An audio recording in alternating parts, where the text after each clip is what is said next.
It is now 7 o'clock, and good evening. Welcome to the February 28th version of the Town of Plymouth, Massachusetts Advisory and Finance Committee at the Great Hall of Town Hall, Plymouth.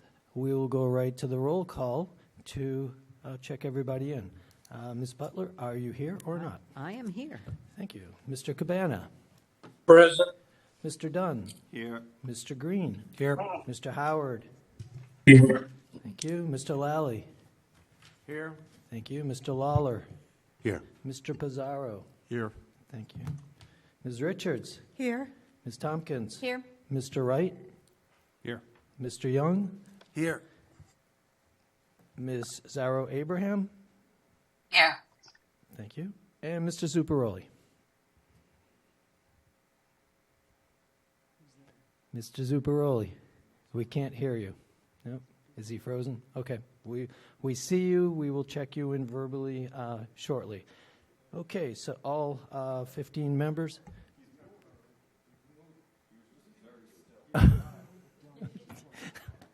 Okay. Mr. Zuccaroli, could you check in with us, please? No, he's having technical problems. That's okay. Okay, this meeting is being conducted in a hybrid format. As you can see, a number of us are here physically, and a number of our committee members are attending virtually. This meeting will be airing on Comcast 9, Verizon 47, or on PAC TV's YouTube channel, which can be viewed at pactv.org/stream. And the ground rules here are any speaker giving public comment is allotted up to 5 minutes in which to speak. Public comment can be made at the beginning or end of each meeting or in regard to a particular agenda item the speaker wishes to be heard on. Anybody who wants to attend the meeting virtually may do so, including members of the public. You can use the Zoom app, or you could join through the website, which is zoom.us. Click Join a Meeting, and our meeting ID is 995-2986-0638, and the meeting passcode is 100131. Or you could join by telephone. We will only hear your voice. We will not be able to see you. And you can dial 929-205-6099 and enter meeting code 995-2986-0638. And again, our meeting passcode is 100131. So any questions so far? Okay, is there anybody in the public that would like to make comment to start off this meeting? Here, yep, yes, okay. Could you come up, please, and identify yourself? I'm sorry?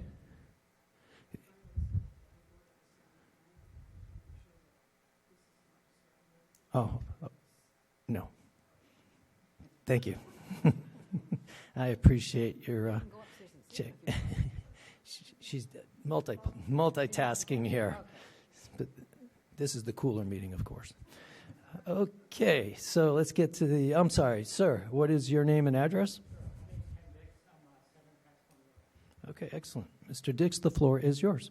Sure. I'm here to speak on the agenda item for Cranberry Crossing. In speaking with some town neighbors last night, I learned that this has been somewhat controversial. I wanted to take this opportunity to voice my support for it. I have no interest in this property whatsoever. I know none of the parties involved. I'm a strong advocate for elderly stability, housing stability, as well as fair valuation and financial stability in a town. Many of us are fortunate enough to not be faced with a crisis, but many elderly, when they're on fixed incomes, are faced with a major repair that forces them out of the house. I recently went through this with my mother, so it's something that really hits home with me. I've been a real estate professional for 40 years. I'm in the valuation space. I understand commercial and residential real estate. When I looked at this project and the numbers behind it, I saw no downside whatsoever. This project, if you look at the assessments of other one-bedroom developments here in town, apartments, they'll generate about $1 million a year in tax revenue. So if the town puts out $4 million, you're looking at a 30-year payback period if you grow that at 2% per year, which is a very conservative growth rate. I think that's a win-win. It stabilizes housing costs for 62 individuals in this town that have been longstanding residents. And I really encourage this board to look at this from a financial perspective to make sure that it makes sense, because there are not many opportunities with the source of funds that you have here to get that type of return. The average return on that, the ROI, is about 3.36%. Thank you very much. Okay, thank you very much, Mr. Dix, for your comment. We will be reconsidering Article 16C, to which you have referred later on in our session. And ma'am, you may come up and identify yourself, please, your name and address.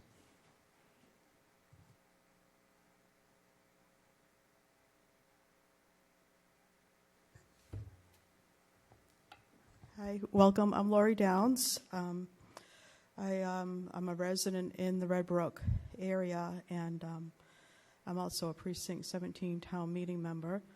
I want to make it clear when I speak, I am not speaking for my entire caucus. I'm only speaking for myself.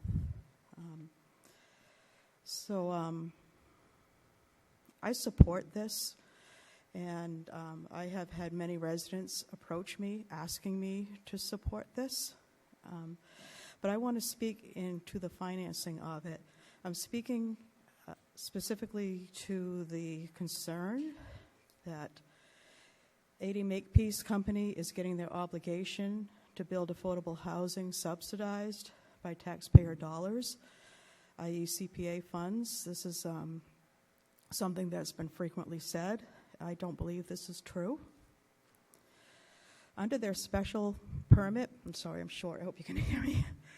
Under their special permit, they're required to create affordable housing. They are not required to build it. It's create is the word that's in the wording. They do this typically by selling land to a secondary developer who builds the affordable housing. But in the case of Grantham Group, rather than sell the land, 80 Makepeace gave the land to them. So the 52 units, it was originally 52 units that they were working on, would count toward 80 Makepeace's affordable housing inventory just by that act alone, based on the same formula as when they sell property.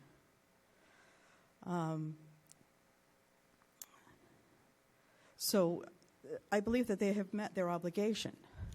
They're not, this is before the CPA funding came in. Grantham Group, the developer that they're working with, they gave the land to the developer, Grantham Group, and they're coming in, unlike other developers who are only going to do 10% of their housing as affordable. They came in with the idea of making 100% of it affordable, with most of it being deeply affordable. And to do this, they needed help. And the help came from 80 Makepeace, granting land, infrastructure, and site prep. So that was the piece that 80 Makepeace did. And then the CPC can help if they grant a $4 million supplement to the cost to help bring the cost to the developer down. And it'll demonstrate town support, which the state wants evidence of, before Grantham Group can get deeper funding from the state and the federal to make this truly affordable. So I believe 80 Makepeace is making their affordable obligation, but they're making it better by bringing it down to a model of deep affordability. And I view the basic project as just the cake, where they met their affordable obligation.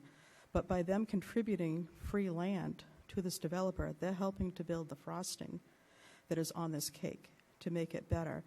And ultimately, they've added 10 more units, so it's going to be a total of 62, and 80 Makepeace is not going to take the credit for those extra 10. You'll find out about that later. But they've taken something and created deep, deep, deep affordability for seniors who are finding themselves scared and in trouble, and they're going to need housing. And again, I live in this development, and I do support it, and I have a lot of constituents who also do. And you'll probably hear from others who do not, but I hope that you'll take that into consideration when you make your vote today. Thank you. Thank you very much, Ms. Downs. Yes, step to the mic and identify yourself, please.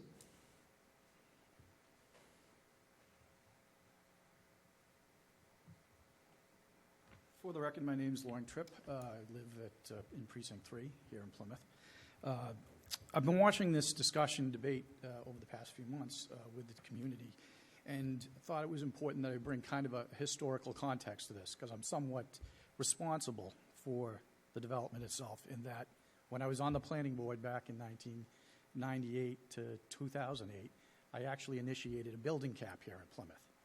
And in an attempt to protect themselves from the zoning for the building freeze, 80 Makepeace filed preliminary subdivisions on 6,000 acres in Plymouth and 17,000 acres between the towns of Plymouth, Carver, and Wareham. So out of that, we then began a regional effort, of which I chaired the Plymouth, Carver, Wareham Task Force, through a grant through the state to bring on planners and work with 80 Makepeace, which ultimately led to the Red Brook Overlay District. At the same time, I initiated the Community Preservation Act through a petition to the Board of Selectmen, which put it on the ballot as a non-binding question. It passed overwhelmingly. So the irony here is that both in the creation and looking at the overlay, I was part of the community effort with the planning board and citizens throughout 3 different towns to look at all the development potential of 80 Makepeace, as well as at the same time bring in the Community Preservation Act, which, as you know, is for affordable housing, historic preservation, and historic preservation. Well, I'm missing one of them. I apologize. It's been a while. It's been a long day today, and I appreciate your patience. So when we talk about what the initial intent of Red Brook was, and you have to realize we're now Monday morning quarterbacking of why didn't we demand more open space, and why was it just that they created? The same debate has been discussed about Pine Hills. Why wasn't affordable housing in that? I can tell you at the time that was not the priority in the community. We were losing the $15 million a year from Boston Edison. Developments like Red Brook and Pine Hills looked to provide a way that the town could offset those losses. Significantly, they have. You know, they've done what we intended them to do. Did we fall short on affordable housing? Absolutely. But the question that I saw here and why I felt compelled to speak tonight is that people are saying this is the requirement that 80 Makepeace agreed to, and that's all they should be doing, and we shouldn't look beyond that. And really, when you look at planning, it's a dynamic process in that a real true plan is never a fixed document. It's a dynamic document that changes over time, meeting the needs and demands and desires of the community. So when you look at the combination of the affordable housing component and combining that with the Community Preservation Act, you really have an opportunity to improve something and do something substantial beyond what we could not see at that time, right? So that's the whole thing. It's like, how do you predict the future? You can't, okay? What's important, and there's a lot of talk about the master plan committees being started. You have the housing production plan. I don't know if anyone's ever taken a look at it here on the committee, but I've been reading a lot of reports lately and plans, and I find this interesting. This is the December 23rd O'Colony Planning Council housing production plan for Plymouth. In it goes through 5 different sectors of how to promote it, but it talks about, okay, how do we produce affordable housing? And ironically, the issue you're talking about in Red Brook is almost called out exactly of the type of effort that we need to do to stabilize our affordable housing, to meet the 10%, and to meet our responsibilities as a society. I want to just read this briefly to you. So Plymouth has defined the following implementation strategies. Implementation. Everyone here has plans are great, but no one ever implements them, right? Plans sit on there, they collect dust, and it's like that across the whole country. I've read master plans from all across the country.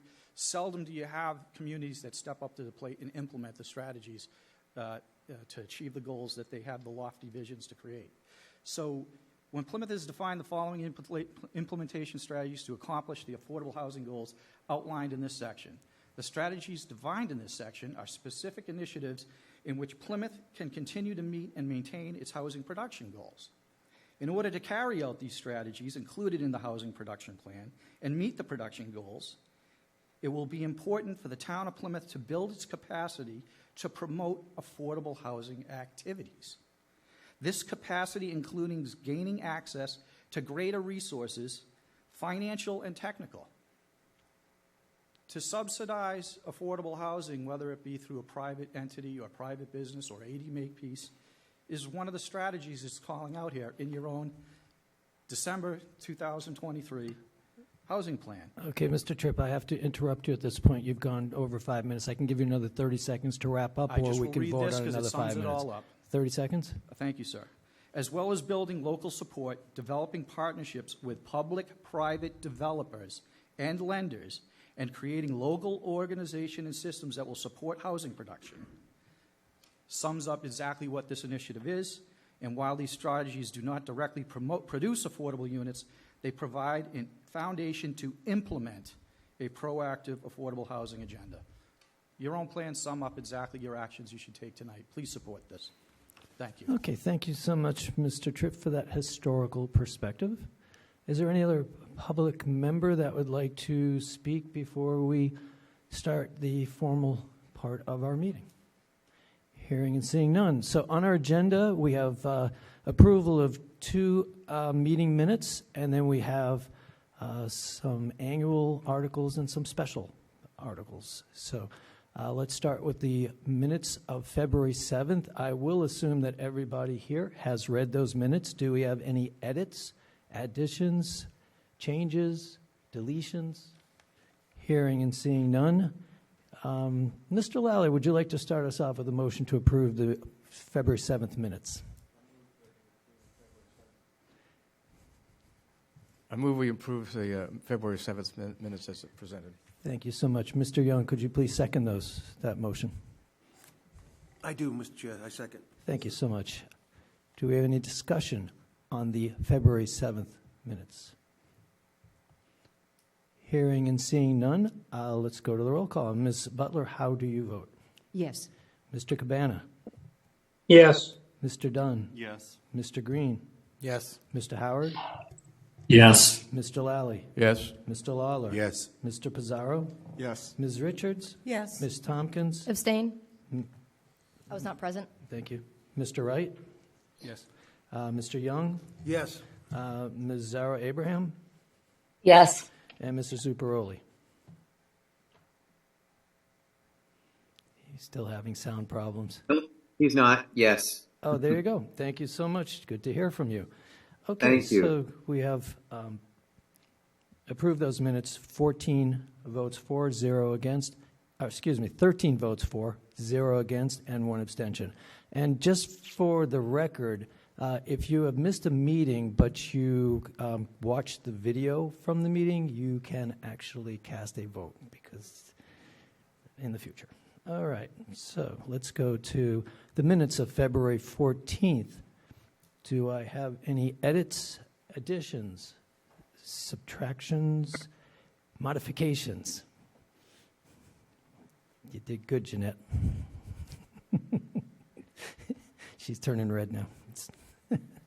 All right, let's ask Ms. Tompkins if you could make a motion to approve the February 14th minutes. So moved. Thank you. And Mr. Dunn, would you like to second that motion, please? Second. All right, so we have a motion on the table.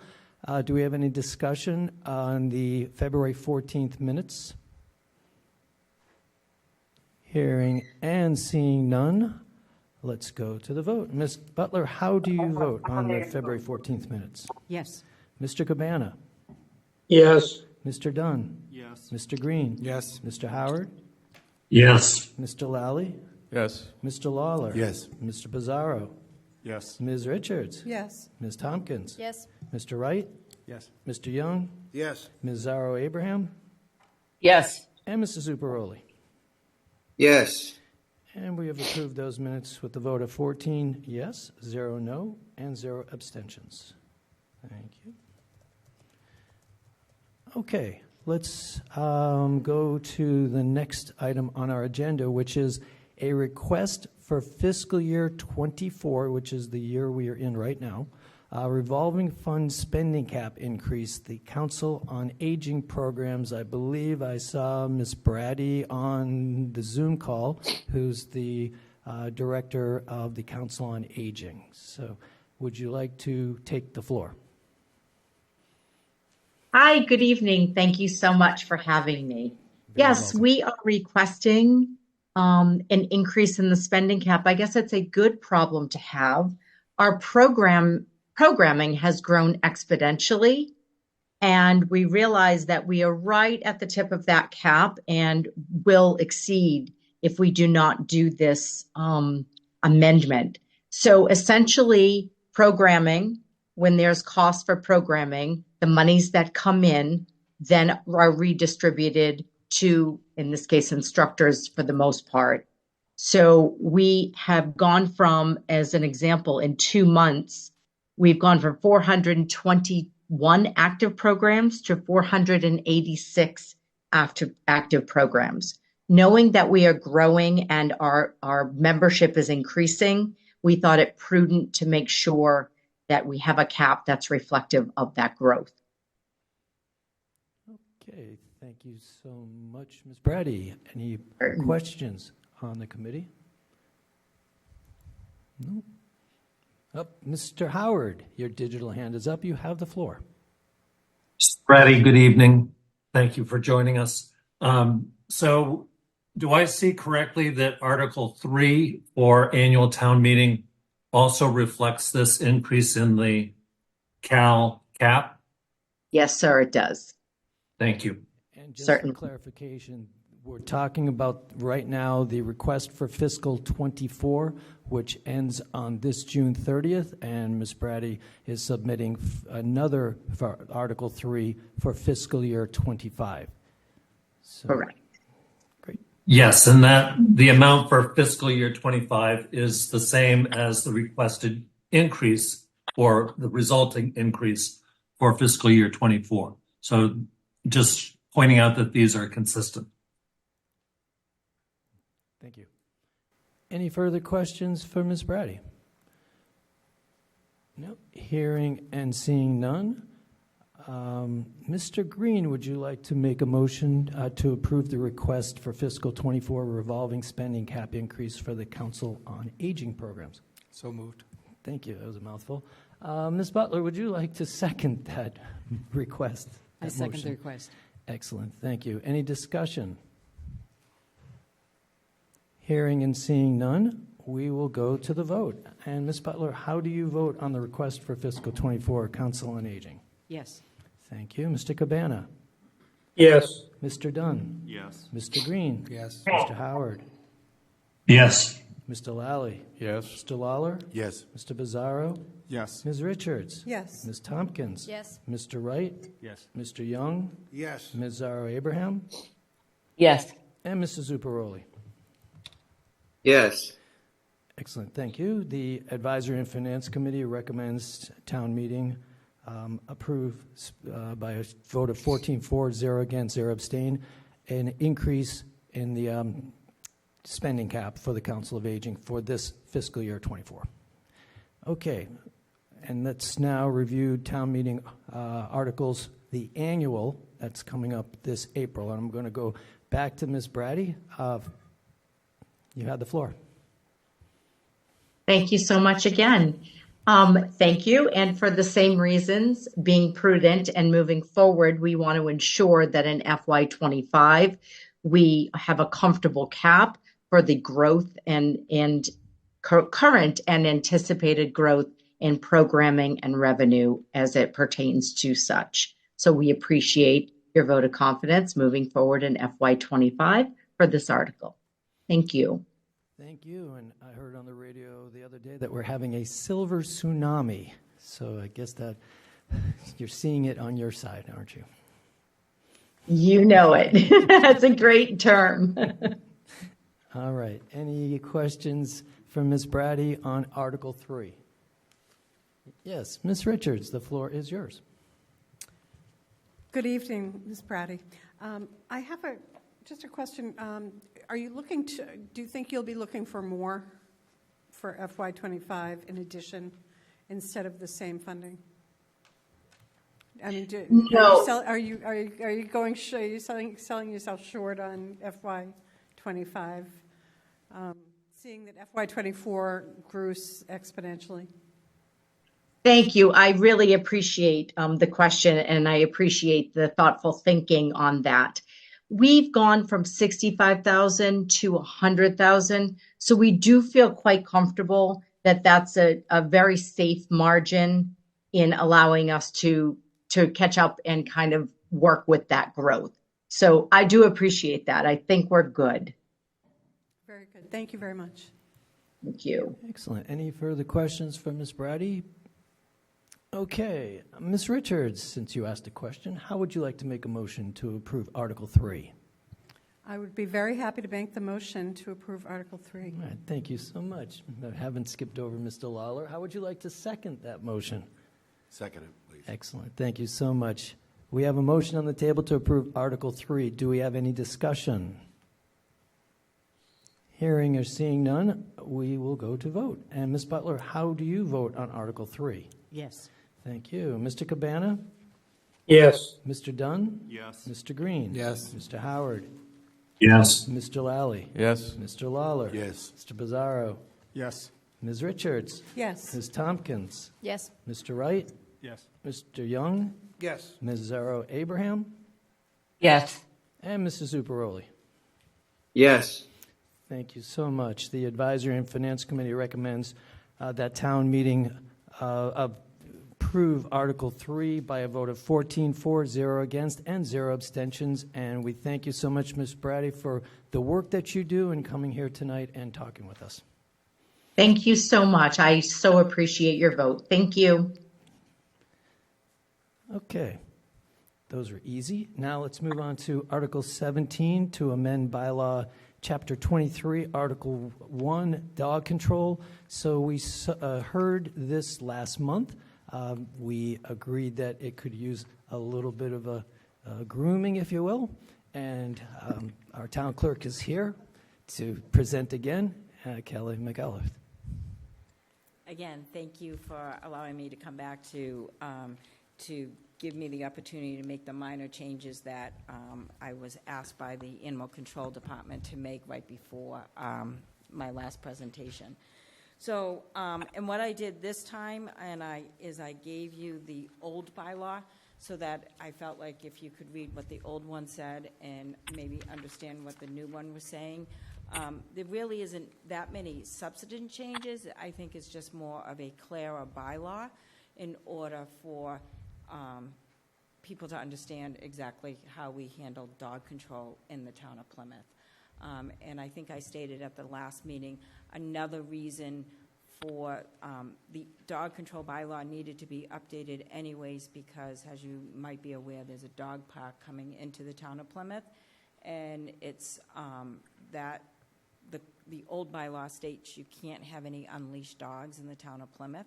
So we needed to make the accommodations for the dog park. So I'd be happy to hopefully you had a chance to read through it. If you have any questions or concerns, I'd be happy to answer any questions. Okay, Ms. Butler, you can start off the questioning. Okay, thank you. It says that the town manager shall appoint the animal control officer and shall appoint the hearing officer. And then it says, for purposes of this bylaw, the select board shall be the hearing authority. So by state law, the select board is the hearing authority on the for dog issues. So instead of the select board actually listening to the owners of dogs, they appoint the hearing officer, and that hearing officer does a report to the select board that they can accept or not accept. Okay, thank you. Any further questions from Ms. McElworth? Yes, you may come up and make a comment.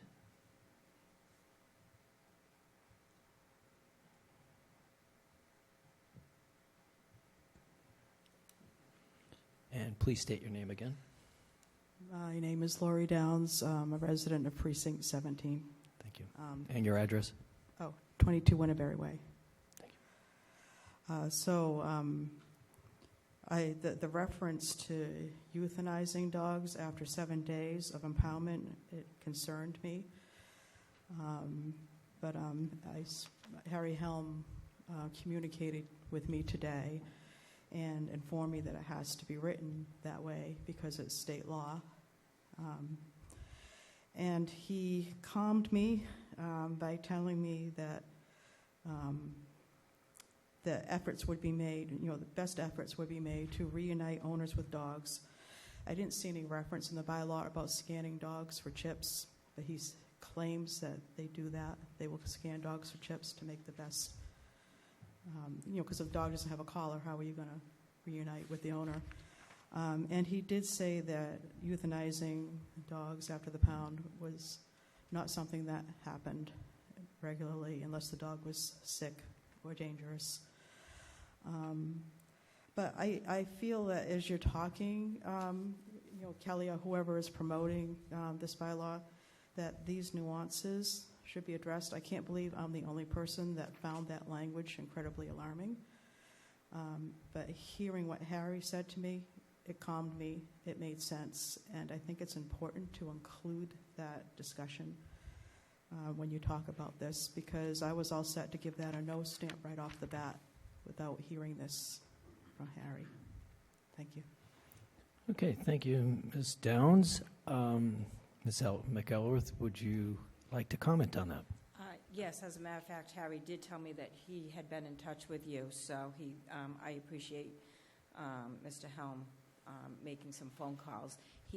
David Gould from Environmental and Energy used to have the Animal Control Department under his purview, and he has specifically stated that it is not common, and again, as the previous speaker said, it would be because of a history of biting or extreme health issues. All the animals that are taken by animal control or picked up by animal control does go to the vet to make sure that if there's a chip, so they know who the owner is.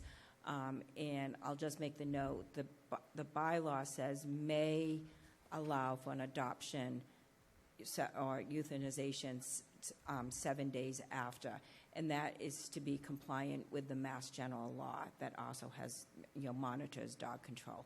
So I believe the old bylaw said 10 days, and that was one of the changes that I made based on animal control's recommendation, is you couldn't have it 7 days one place and 10 days another place. So I made it match state law. So every effort is made by our animal control officers to make sure that the owners are found, and if anything, they say it's the owners are coming to find the dog before it even gets to the point that they need to do something. Excellent. Well, thank you for that addition and clarification. Ms. Zara Abraham, I see your digital hand. The floor is yours. Hi, thank you for that. I just have a question about, and pardon my ignorance, but if the dogs are put up for adoption, are people notified, or people in the town notified that we have dogs that need adoption, or I don't know how that works, or if there's something in place for that.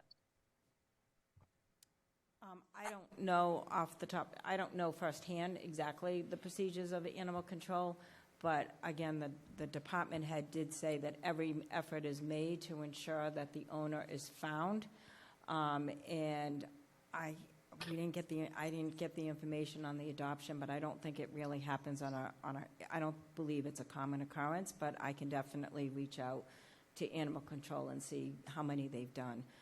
I know Mr. Howard asked me before my previous presentation how many dogs had been deemed dangerous, and the hearing officer said he's been doing it, I think, for 3 or 4 years, and he had only deemed two dogs dangerous. So it's not a common occurrence, but you do need something in the bylaws in case it does happen. Thank you. Okay, any further questions? Ms. Richards. I just have a comment for Ms. Downs. I do actually, one of the animal control officers is a friend's daughter, and I know for a fact she would never, ever, ever see an animal put down before she made every effort to make sure that animal went to a home or found its owner. She would do nothing. She would go climb a mountain to make sure that animal got to a safe place. And just to follow up, most people that take the animal control officer's position are someone that loves animals. So to reiterate Ms. Richards' point, that they're going to do everything they can to protect any type of animal, cat, dog, for their protection moving forward.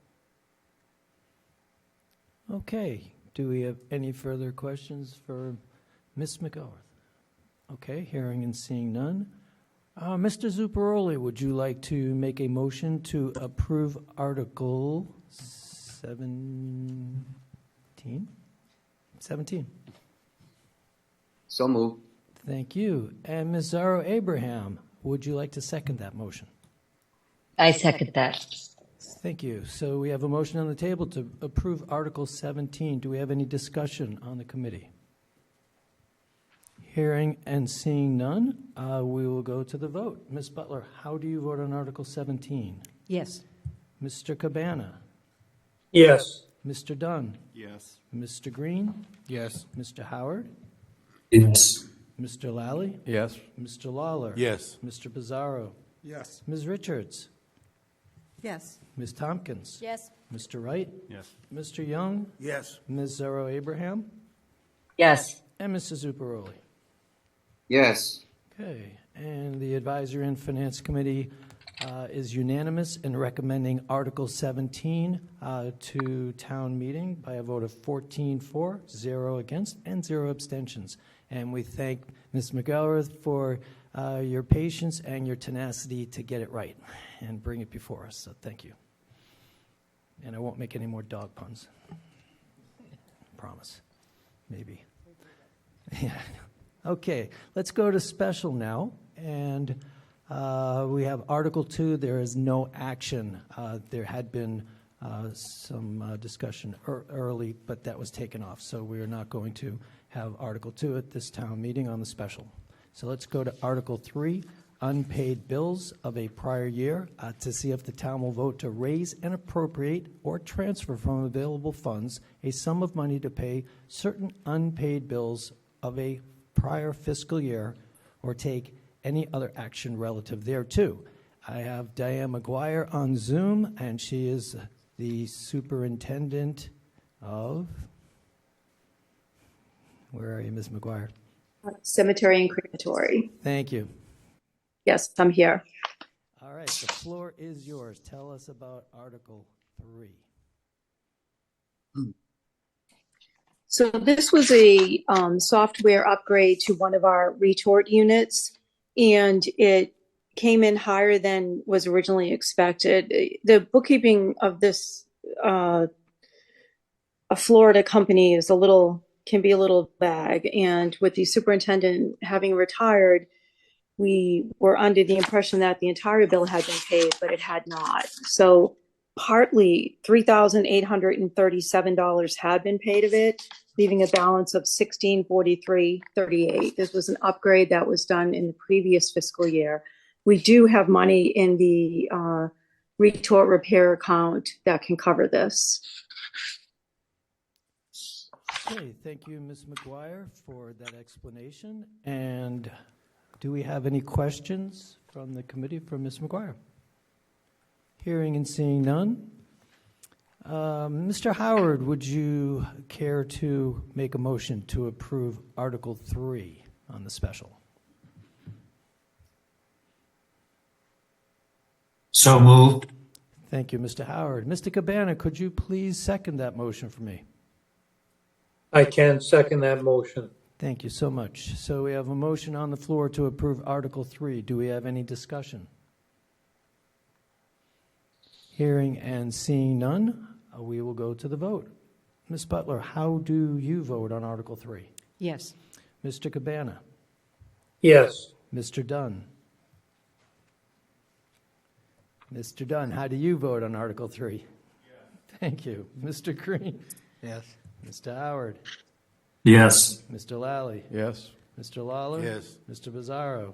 Yes. Ms. Richards? Yes. Ms. Tompkins? Yes. Mr. Wright? Yes. Mr. Young? Yes. Ms. Zaro Abraham? Yes. And Mr. Zubaroli? Yes. Thank you so much. The Advisory and Finance Committee recommends that town meeting approve Article 3 by a vote of 14 votes for, 0 votes against, and 0 abstentions.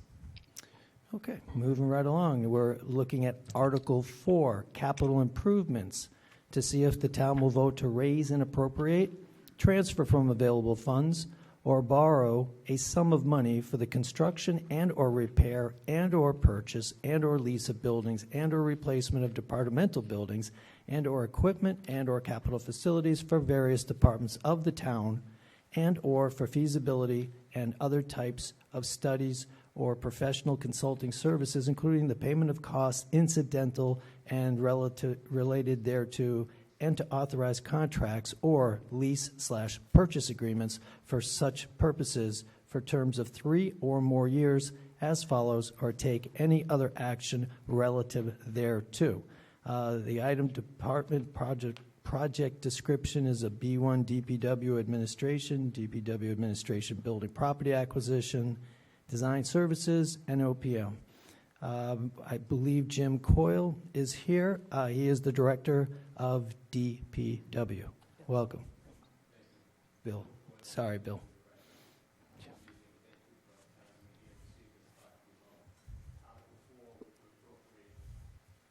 Thank you. Which would appropriate $3.4 million for the purchase of 22 Mary B. Lane and also for the design services for consultant and the OPM, the owner's project manager as well, for the design and construction phases of the project. As many of you are probably aware, back in 2022, there was a feasibility study completed by Weston & Sampson, which was at that time proposing complete replacement of the DPW facility. It was a very large-scale project. The total estimated cost of that project was $90 to $100 million to complete the project.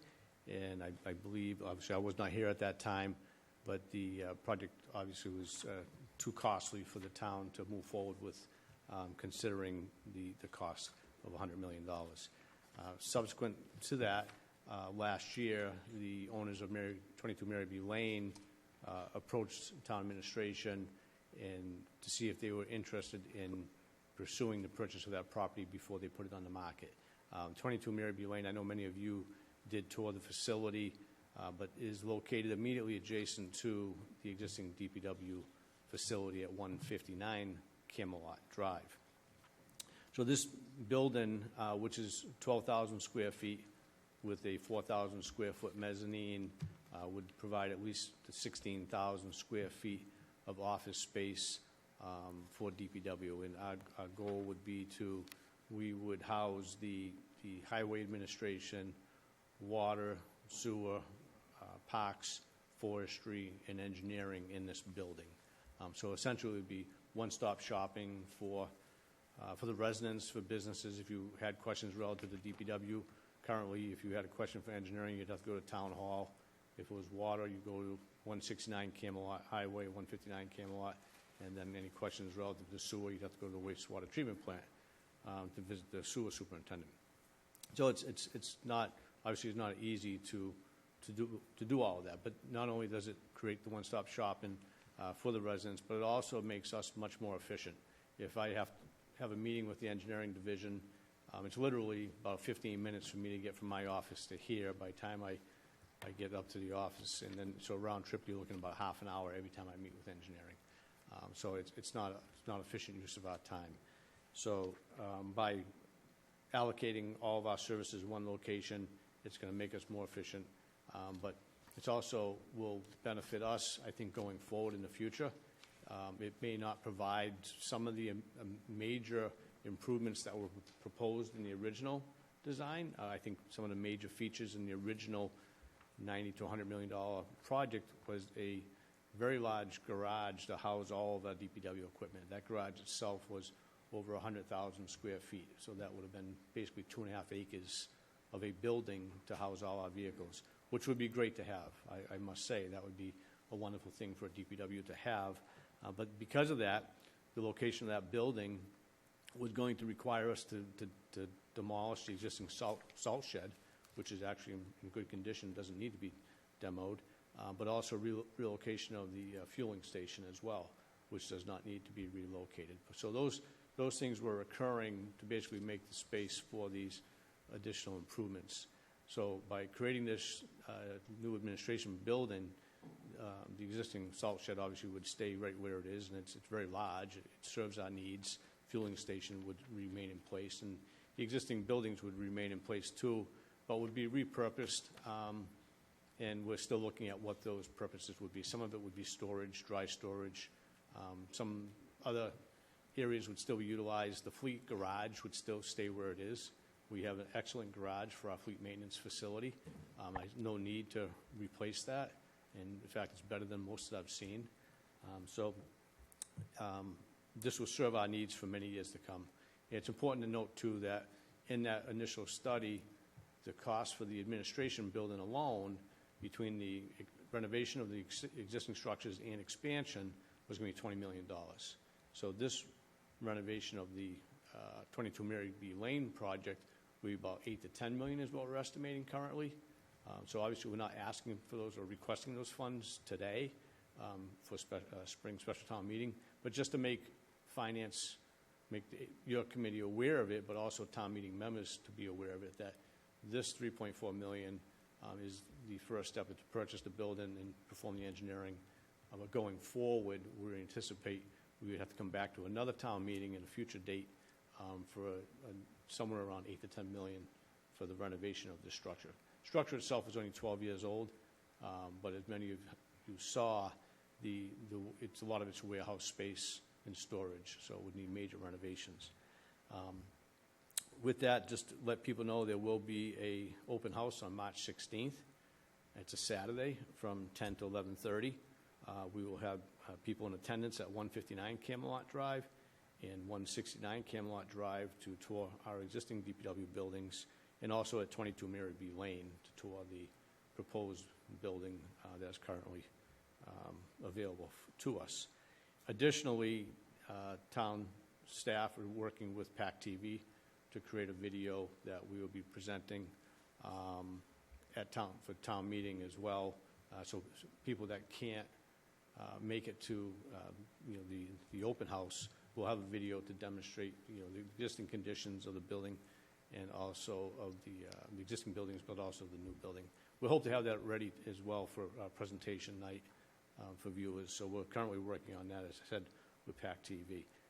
So I think one of the major things, just one last point, is that currently we're maxed out at DPW with our administration staff in particular as far as providing any area for any new employees. The town, as you have known, has grown tremendously, and obviously as it continues to grow, there'll be need for additional staff. And when I speak to some of the employees who have been there for 25, 30 years, it's amazing how much even 159 Camelot has grown since they worked there originally. So we really don't have room for another employee within that office space, so this would provide room for us for many years to come. And with that, I'll be happy to answer any questions you might have. Thank you. Okay, Mr. Lally, you can start us off. The floor is yours. Hi, Bill. I toured the facility a year or so ago, and I agree that you're very cramped. What work needs to be done to be able to occupy the space after you? 22 Mary B. Lane? Yeah. Not for our needs. At the fall town meeting members appropriated $25,000 for the appraisal of that facility, and then also for conceptual engineering design. So Weston and Sampson has started laying out how this would, the footprint of the office space would work. So it's essentially, really what's there now is a lot of warehouse space. And when you first walk in, it's just a wide open area where they have some, they have some seals that they do have. But so really, we wouldn't be able to occupy it as it currently stands. So it would be a major renovation of the inside of the building, the fire suppression. A lot of the ceilings would have to be lowered because of the storage areas. They're probably 30 feet high, so we wouldn't want to heat that entire area. So the area, all the electrical for the offices would help. It's essentially would be a shell for the most part that we're purchasing, and then from there work on how to create that floor space for all the offices, for all the administration staff. So at 16,000 square feet, that works out to about $190 a square foot for the acquisition of the building shell. Would you be adding gross square footage? Not that I want to get into too much detail tonight. Sure. On this what would the 8 to 10 million get us? That's a great question, and it's early to say. Those are the numbers that Weston and Sampson they've provided to us to date. One of the things I asked them to look at, because again, this would be something that whether or not the town would want to pursue this, but we should at least look at it and identify whether it's worth pursuing. Is we have a 4,000 square foot mezzanine, basically a loft area. Whether or not would it be worthwhile to extend that to the back of the building and gain, say, another 4,000 square feet? Not necessarily for the benefit of DPW, but could create additional meeting space for the town if that was something they desired. We would like to know what that cost would be, so we could present that to the town to see if it's something that they'd want to pursue. But initially, we're looking at the existing 12,000 square feet on the first floor and the 4,000 on the second floor. But I would like to know what would that additional cost be, because we don't want to not look at that and say, whatever that number is, if it's $2 million, is that something the town would want to do to gain additional space so that in the future they have additional meeting areas? So where I was going to go with this is if you had another $10 million at some point and you have the same square footage, you end up being around $815 a square foot, which starts to get pricey. But we're not debating that project tonight. But I do support this project. Thank you. Acquisition, I should say. Thank you. Thank you. Okay, thank you, Mr. Lally. Mr. Howard, I see your digital hand. The floor is yours. Good evening, Bill. I, too, toured the facility and am very supportive. In our packet tonight, we received the appraisal, and just wondering if a purchase price has been agreed to yet. And part two of the question is, does the fact that we've submitted for $3.4 million in capital, does that lessen or weaken our negotiating standpoint with the seller? Sure, thank you. Good question. So there has been negotiations that were ongoing with the owner of the property and the realtor. The original asking price, I believe, was $2.6 million, and we've negotiated down to, and I say we, I think with other members of the town administration, to $2.405, so $2,450,000. Is that correct, Lynn? So the appraisal was, I believe the appraisal was just over $2 million. I believe the appraisal was $2,040,000, if I recall. Correct. The asking price was $2.6 million, and so we've negotiated to $2,450,000. I mean, there's a value to us, probably more so than many other people that may consider purchasing this property because of the proximity to our existing facility. Would you like a follow-up, Mr. Howard? No, thank you, Bill. Thank you. Mr. Pizarro, the floor is yours. Good evening. Just a couple questions from in our packet. We received some funding sources, and the two pieces remaining in the Maritime Facility and Municipal Center, and Ms. Barrett, you'll probably answer. It says that the remaining borrowed funds, so those are borrowed as opposed to the sale of real estate, which is actual real money. They're both all real money, but we borrowed money for the Maritime. Yeah, so we borrowed money for the maritime facility, and we borrowed money for this facility. And what ends up happening is funds remained in those projects, some construction funds. So those remaining dollars, we have to, by Mass General laws and for arbitrage purposes, we have to spend that money, within a certain time frame, so that we don't get any penalties from the IRS or anything like that. So that's why we're recommending to use those remaining funds that are in those two projects for this project. So in effect, they're actually borrowed? Yes. Okay, so the total borrowing is the $1,045,000 plus That's those borrowed? new borrowing. That's new borrowing, but this is old borrowing? That's old borrowing. Okay. Yep. All right, thank you. And that was Lynn Barrett, the finance director of the town of Plymouth. Thank you, Lynn. Okay. Any further? Okay. Mr. Pizarro, would you like to make a motion to approve Article 4? So moved. Thank you. And Mr. Cabana, would you like to second that motion on Article 4? Yes, I would. Thank you so much. We have a motion on the table to approve Article 4. Do we have any discussion on the committee? Ms. Richards, the floor is yours. Good evening. I do support this project. I did tour the building as well, and I think it would be a great use for your facility. It did have a lot of infrastructure as far as cabling for their data center, although the data center would have to be moved to a central location within the building. I was curious about the generator and what they decided on, and if they decided to leave it or take it, but that is... Right, I don't think the generator has been decided on yet, but... Understood. Probably still room for negotiations. Understood. And I did speak with some of your staff that were there, and they seemed pretty excited about getting some new space.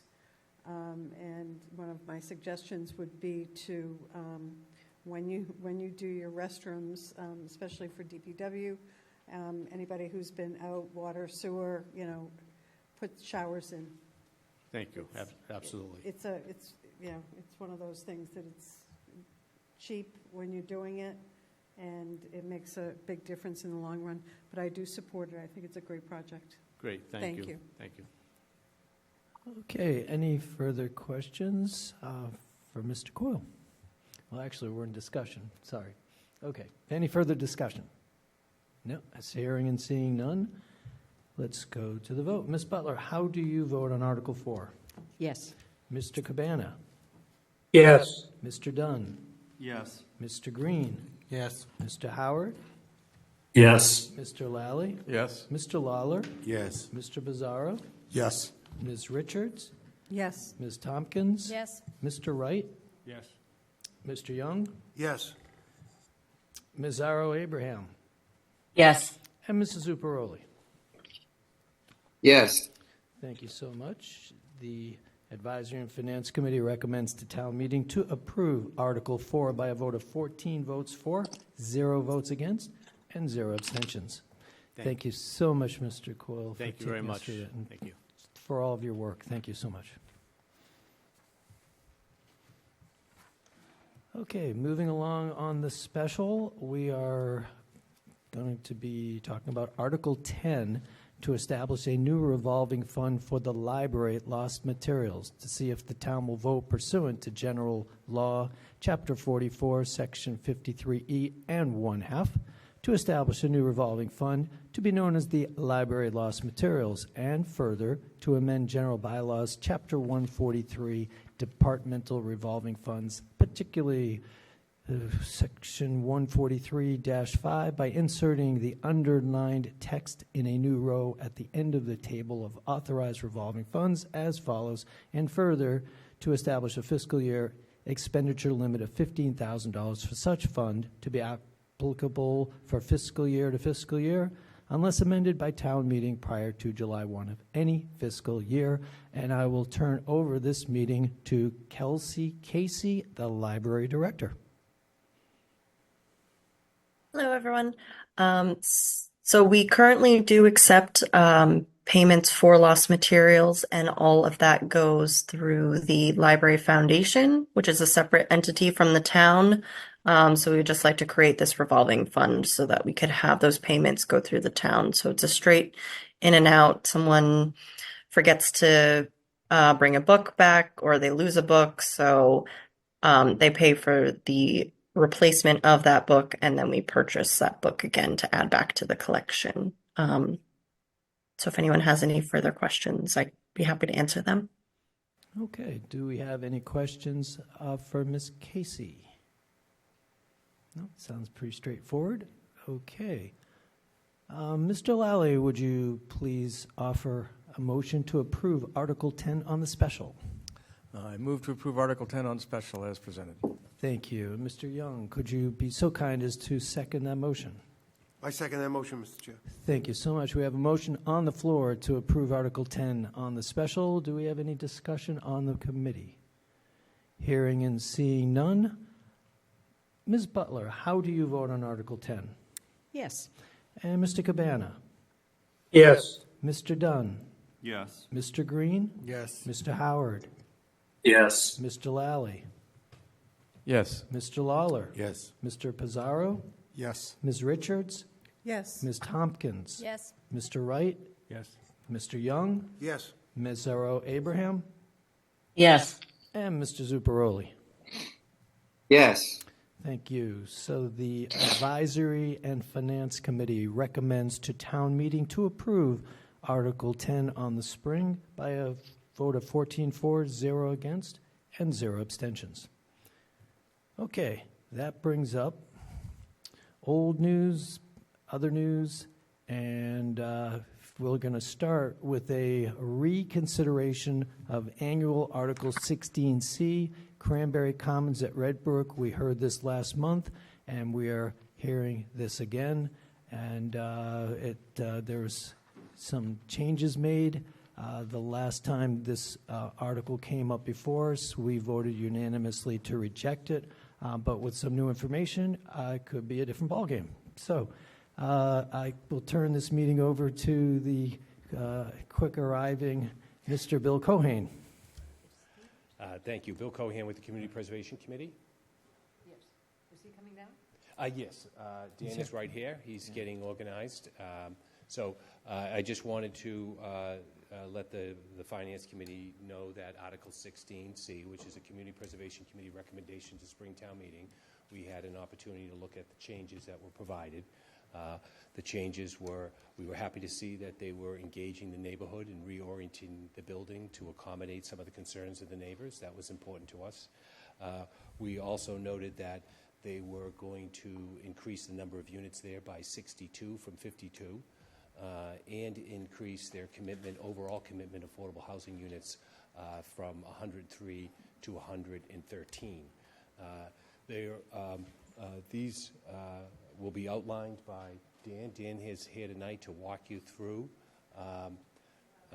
the changes that they're proposing. The committee saw these as consistent with the original recommendation to town meeting, so we are happy to see the direction they're going in. Dan is ready to walk you through that process. Dan. Yes, sir. Could you please identify yourself? Yes, sir. Good morning. Good evening. My name is Dan Gorska. I'm Vice President of Development for the 80 Makepeace Company down at the Red Brook Development. We do have a small presentation. I'm not sure if they were asking me to bring a thumb drive just in case, but I'm assuming it's up. If not, I can go and put that in. I sent it via email, and Jeanette said that she sent it and just said, bring a thumb drive just in case. I asked that for my own personal use. Oh, okay. Sorry about that. Oh, okay. So it's the one. Sorry about that. I want to just apologize. We're at planning board earlier just to provide them an update. Take a deep breath. We'll take a pause here, and we'll chill for I appreciate a that. moment. We're running ahead of my schedule anyway, so.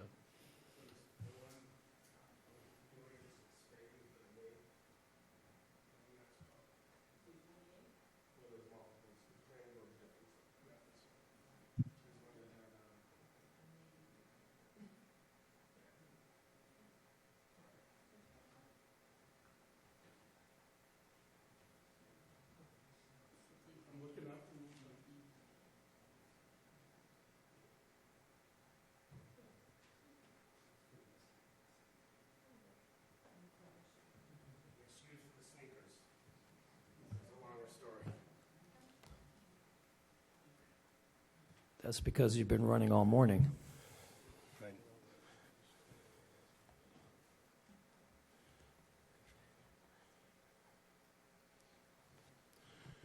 So let's try this again. Good evening, Mr. Chairman and members of the Finance Advisory and Finance Committee. My name is Dan Gorsker, Vice President of the 80 Makepeace Company. Here to present you updates. Some of this information that's in here that we'll go through quickly is old, but for those that may have not been here for the initial, it would be nice. So what we're proposing here at the Red Brook Development is a 62-unit senior affordable housing project. This is just a picture of a rendering. To orient yourself, Red Brook is down in South Plymouth off of Bourne Road near South Elementary School. This is the main intersection that I would call of Red Brook, River Runway, and Wareham Road, and this is just a northeast rendering of the project as proposed. Do we have a mouse to go through, or is it this guy?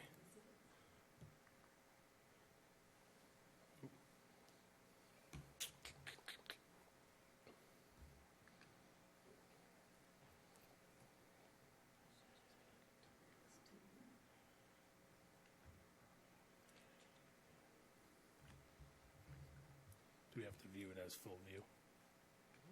Okay. It's your presentation.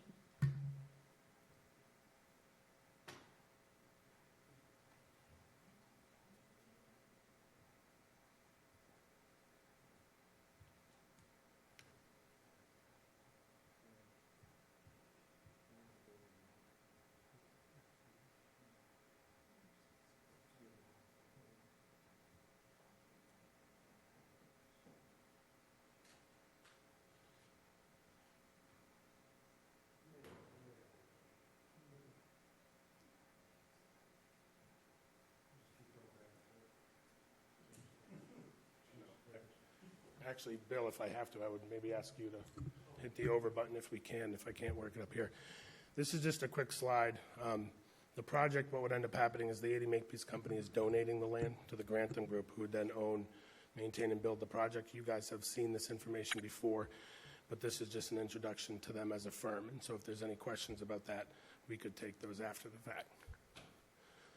This next slide is a general overview of the project. Last time we were in front of you, the project was 52 units. One of the comments that we received here from A&F and also members of the Select Board was about Red Brook's affordable commitment and asking if there was a way that as a result of this project, we could do more affordable housing than we originally committed to.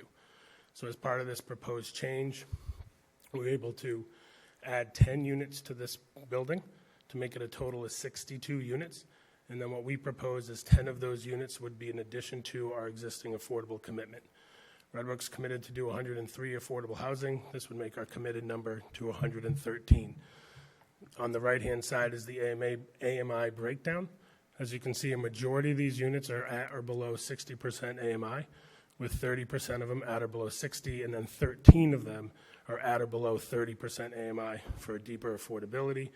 The remaining 19 are at or below 80%. Same as last time, 70% local preference at initial lease-up if requested by the Select Board. 100% of these units are counted to the Town of Plymouth's subsidized housing inventory, and these units are targeted to low-income seniors. One of the things throughout this process with your committee, Select Board, the Red Brook community, their residents, and other town folks is we've heard you. The first time we proposed this project initially to our community, it was on a different location. When we came to this committee, it was in the moved location but a different orientation. We were able to, again, move the building across the street. We were able to flip the building so the predominant size and massing of the building is facing existing Red Brook apartments, not along the road edge. Again, the unit count increased by 10, which those would be offered above and beyond the affordable count. And with this change, even the site change itself and the 10 units, Grantham Group is not asking for additional funds from the town. Also, one of the big comments was parking. There was parking, a lot of more parking added. The zoning bylaw for this type of housing was a half a space per unit. We're now showing at 1 space per unit with the ability to expand, and we can touch on that in a little bit. This, I think, is the most important slides, these next three. So the request for CPA funds is $4 million. And I know that's a lot. And when you break it down per unit, for 62 units, we're at $64,520 a unit, much lower than anything I think I've ever seen when it relates to affordable housing and requests for CPC funds. And what those funds do and allow is to buy down the deep affordability in perpetuity. Okay, it allows this project to be financeable so they can construct it, but then also sustainable for affordable housing in perpetuity. And what this chart shows you, and there's a monthly basis, and I want to focus on the far right. The far right is the Grantham's proposal. The colors in orange, green, and that yellowish color represent rent collected. And the gray part above that to the blue star is the amount of rent reduction, meaning this is less revenue that this project would take on a monthly basis. And that is what the CPC funds allow to occur. And that's on a monthly basis. And the far left is a column that's current market rate condition. And as you can see, the amount of monthly revenue obtained from this project is nearly half of a regular market condition. This next slide is in an annual basis. In the course of a 12-month duration, this project brings in a little over $800,000 less in revenue than a traditional project would. And that $800,000 is subsidized for the deep affordable housing for our seniors that are less fortunate to take advantage of. And interesting, when you look at a 5-year period, including some increased revenue, just because rents do change over time, that red line represents from year 1 through year 5 the amount of rent reduction in a 5-year period, which is nearly $4.2 million. So that $4.2 million, again, is the rent that these folks that are less fortunate will not have to pay over a 5-year period. And this is only showing 5 years, and remember that this is in perpetuity. One of the other comments that we received was about what's Makepeace doing other than donating the land. By moving the project over, it did allow us to increase the units, but one thing it did is it increased the project cost. And we did not want to go back and ask any more funding from the town. So the Makepeace company is donating the land. We're also clearing the site, grubbing the site, grading it to pad ready, and bringing in the necessary utility connections for the building. Those other items listed below, they were discussed at last meeting, but a project like this also requires state level support in the form of tax credits. This is the new orientation of the building. The corner of River Run Way and Wareham Road is at the bottom of your page. As you can see, the building is now an inverted L, where the massing of that building is adjacent to the Red Brick Apartments just to north of your page. The parking lot here, one of the big concerns was parking. It now contains all 62 parking spaces within the parking lot itself. One of the other proposals had on-street parking on Wareham Road, and that was a concern of our neighbors. So we removed the head-in parking on Wareham Road. We provided all 62 in the parking lot. And then in the rear of the site, it's hard to see, but there's dashed lines. That just shows that there's enough room in the event that parking is a problem and that more is needed, that there's space to build more parking. And something like that would be handled at a planning board level. These guys, you guys have seen before, so I'll just briefly, these are just interior photos. The top right is a common area that they have on the first floor. The bottom right is more like a rec room where they have a small kitchenette, refrigerator where they can host, whether it's bingo, whether they're doing a flu clinic or something along those lines. Fully sprinkled building, serviced by an elevator, built to the energy stretch code. And another very important point for the town of Plymouth and taxpayers, this project's going to be owned by, built by, and maintained by the Grantham Group, not the town of Plymouth. These are just some interior photos. To the right, this is a tenant space that they have in Situate, just to show, the nice countertops, the refrigerator, the stove, the flooring, the nice windows. Again, there's closets, high-end finishes, washer and dryers, cable and internet ready. They're all 62 one-bedroom units. This is kind of a summary of the demographics. I don't recall if we went over this before, but the average age that the Grantham Group sees and they're similar communities. The average age is 76 years old, and 80% of them are women. And out of that, 95% of them, unfortunately, are widowed and single women.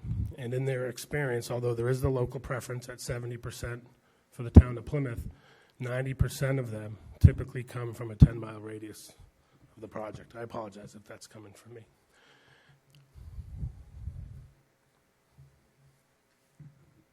I had the opposite problem at planning board. The microphone was super high. So this is just a summary. 100% affordable. All 62 units count towards the SHI. The 70% local preference at initial lease-up, as requested by the board. Again, targeting low-income seniors. And the request per door with 62 units at $4 million is $64,520. And with that, I would open it up to any questions the committee may have. Okay, thank you for that presentation, and there have been apparently some upgrades that we can visibly see. Do we have any questions for Mr. Gorska? Yes, Mr. Lally. Subsidized housing inventory list. Mr. Cabana, I see your digital hand. The floor is yours. Thank you, Mr. Chairperson.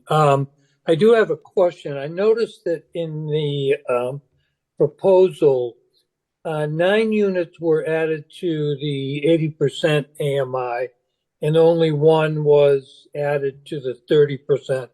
And I'm going to go out on a limb here and suggest that's to make the economics work. Yes, that's correct. Thank you.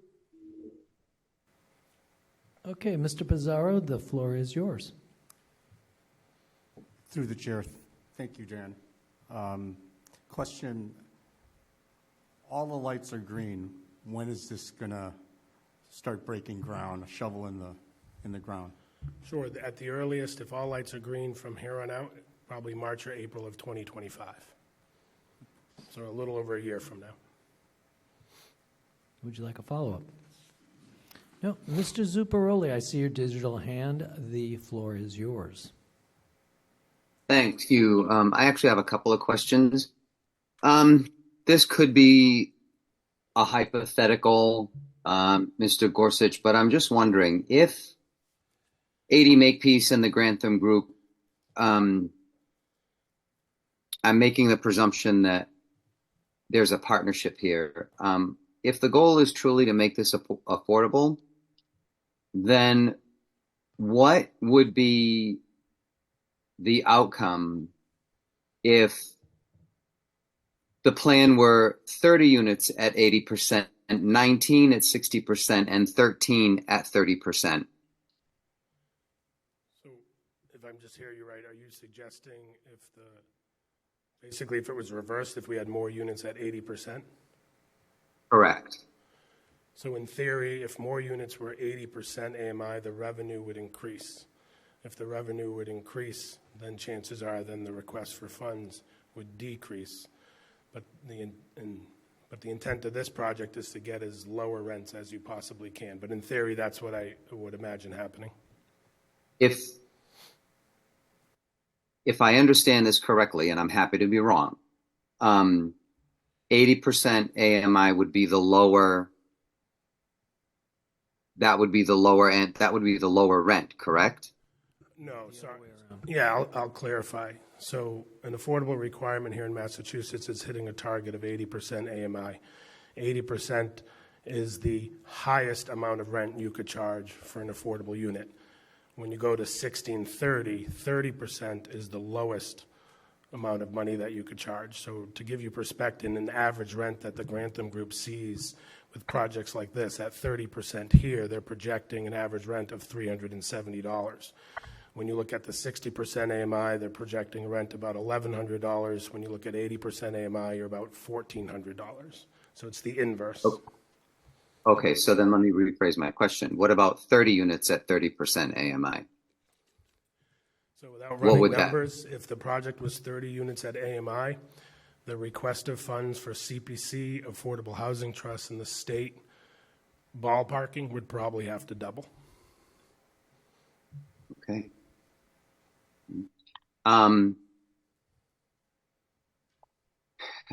You indicated in your presentation that there would be some additional costs in this.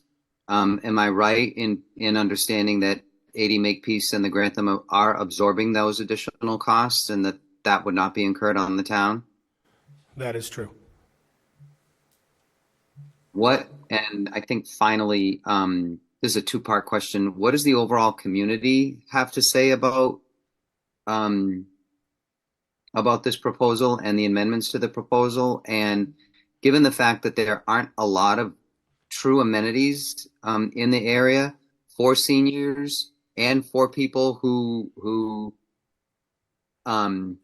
would be limited in terms of driving and transportation, is there a plan to bring in more amenities for this demographic? Sure. So I would agree to disagree on a few of those statements.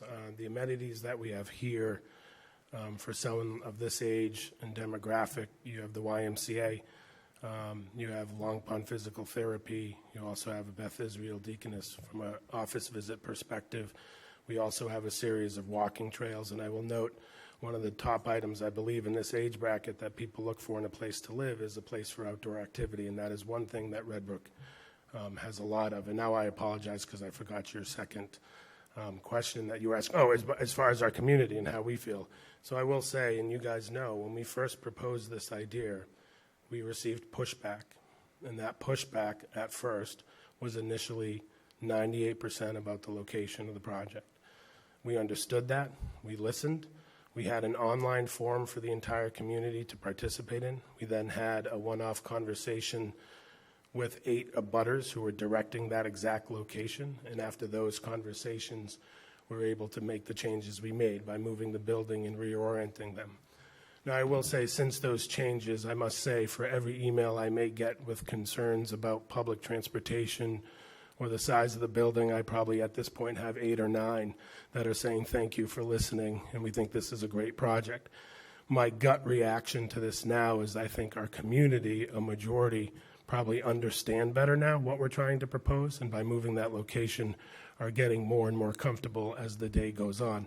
One thing that we are doing on March 25th, and we sent an email out to our community today to gauge the level of interest so we have the correct venue, is we're having another in-person public meeting for the Red Brook residents on March 25th. Thank you. Amenities, you mentioned some great amenities, but like Pine Hills, I'm also curious about grocery shopping, restaurants, gas stations, things like that would be actually right in the development.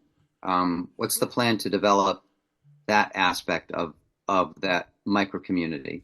Sure. So the uses that you just listed all are approved uses in Red Brook, but I'll be very candid with the amount of homes we don't have versus what we have and what we'll build. You will never see a grocery store at Red Brook. It just, there's not enough volume down there in that area of town to support a large-scale grocery store, and nor do I think our community wants a large-scale grocery store. I will say, as far as additional amenities that I did neglect to talk about, is we do have a coffee shop and bakery. He is in the middle of expanding to a new building. So his offerings will go from coffee to bakery items. He has some general store items. I'll be honest with you folks, though, having only 700 homes there, trying to support a local store like that is difficult. And so his mindset is, I'm going to do this in phases. What the public wants and needs, I'll start providing, and as long as they're being used and bought for, he'll continue. So that's another amenity. He's also doing a small deli in there, donuts. That's the last thing I need. But he's going to be expanding upon there is a community garden there. There is a lottery. There's a garden club. I envision that being something very popular for this demographic moving in, and whether it's something that they're joining the community garden that's there or maybe putting in some standalone at that facility, I could see that happening as well. Our permit allows to up to 90,000 square feet of commercial with planning board. Folks, at this time, with the size of the development that it is and the market conditions with interest rate and cost of construction right now, there's not much viable. People have ideas and thoughts, but at the end of the day, it's a finance decision right now, so we haven't had much luck, but that's something we're going to continue to explore and look forward in the future. with the idea that you're breaking ground in 2025, and also understanding the fact that 80 Makepeace and Grantham is absorbing the current additional costs, can we have some sort of assurance that you won't be coming back to us looking for more money? That you'll continue to meet your original commitment to the town and build these units, regardless of the fact if you get a cost increase between now and 2025, understanding that anything can happen. Yeah, so that's a great question. We can't prevent economic, decline or earth-shattering stuff as it relates to real estate markets. But that set aside that, and let's fast forward 12 months. And Walter from the Grantham Group just stepped in from Planning Board, so correct me if I'm incorrect here. As the process goes forward, and let's assume CPC approves these funds and we go through the state process, when construction starts and there's a closing there, I don't believe, and correct me if I'm wrong, yet Walter shaking his head no, then no, you can't come back to the state to ask for money, nor do we come to the town. I can tell you from a developer's perspective, if we run into that issue, and unless there's earth-shattering real estate movement, that is something that the Grantham Group and ourselves will sit down, discuss, and we'll continue building that project. Okay, I'm going. Thank you very much. Okay, you're welcome. Good. Thank you, Mr. Zuccarelli. Ms. Richards, the floor is yours. Thank you. Actually, I have a question for Mr. Cohen. Mr. Cohen. Mr. Cohen. Oh, sorry. Yes, hi. Hi, good evening. My question is regarding the CPC funding. Has CPC approved this funding request yet? Correct. We approved, we received an application, and the committee voted to recommend it to town meeting. Okay. Under Article 16C. What was the committee's vote? The committee was, there were 2 in favor, 2 opposed, 4 in favor. Okay, my other question is, and I'm not sure how this works, but if you fund this $4 million, what would be the balance within the CPC's purview, amount of money you have? Okay, so the documentation that we provided to the committee that outlined Lynn's analysis of the financial circumstance. One of the things that we were trying to do was go to town meeting sooner rather than later, get the authorization so that we can come back and begin making recommendations to reduce that authorization. So we're there looking at a projected construction period to begin out in 2025 and further. That would allow us to start moving funds into position. This is Lynn's recommendation that we move funds into position by reducing the borrowing, get the authorization, and then go back to the next town meeting and start moving available funds into that. So as the first initial bills come in, we can handle that accommodation.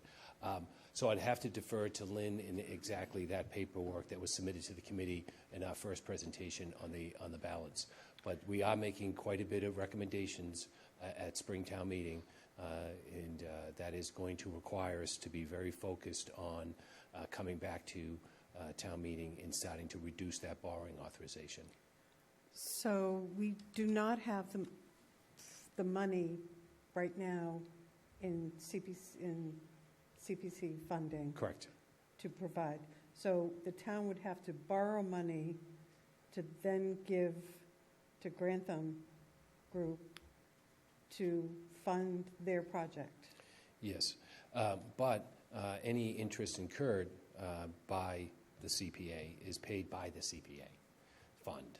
So if the CPA goes out and does any short-term borrowing, that interest comes out of the CPA fund itself.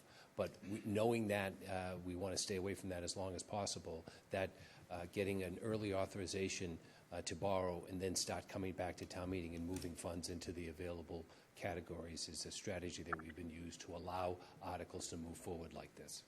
Okay, I understand. So my concern is that, I mean, really, if you look at CPA funds, it's all town money, basically. It's all the Plymouth townspeople's Yeah, money. correct. So Yep. it's all the town's money. Right. So my concern is that, number one, we would have to borrow money to then give to somebody else to fund something, and we're incurring the interest.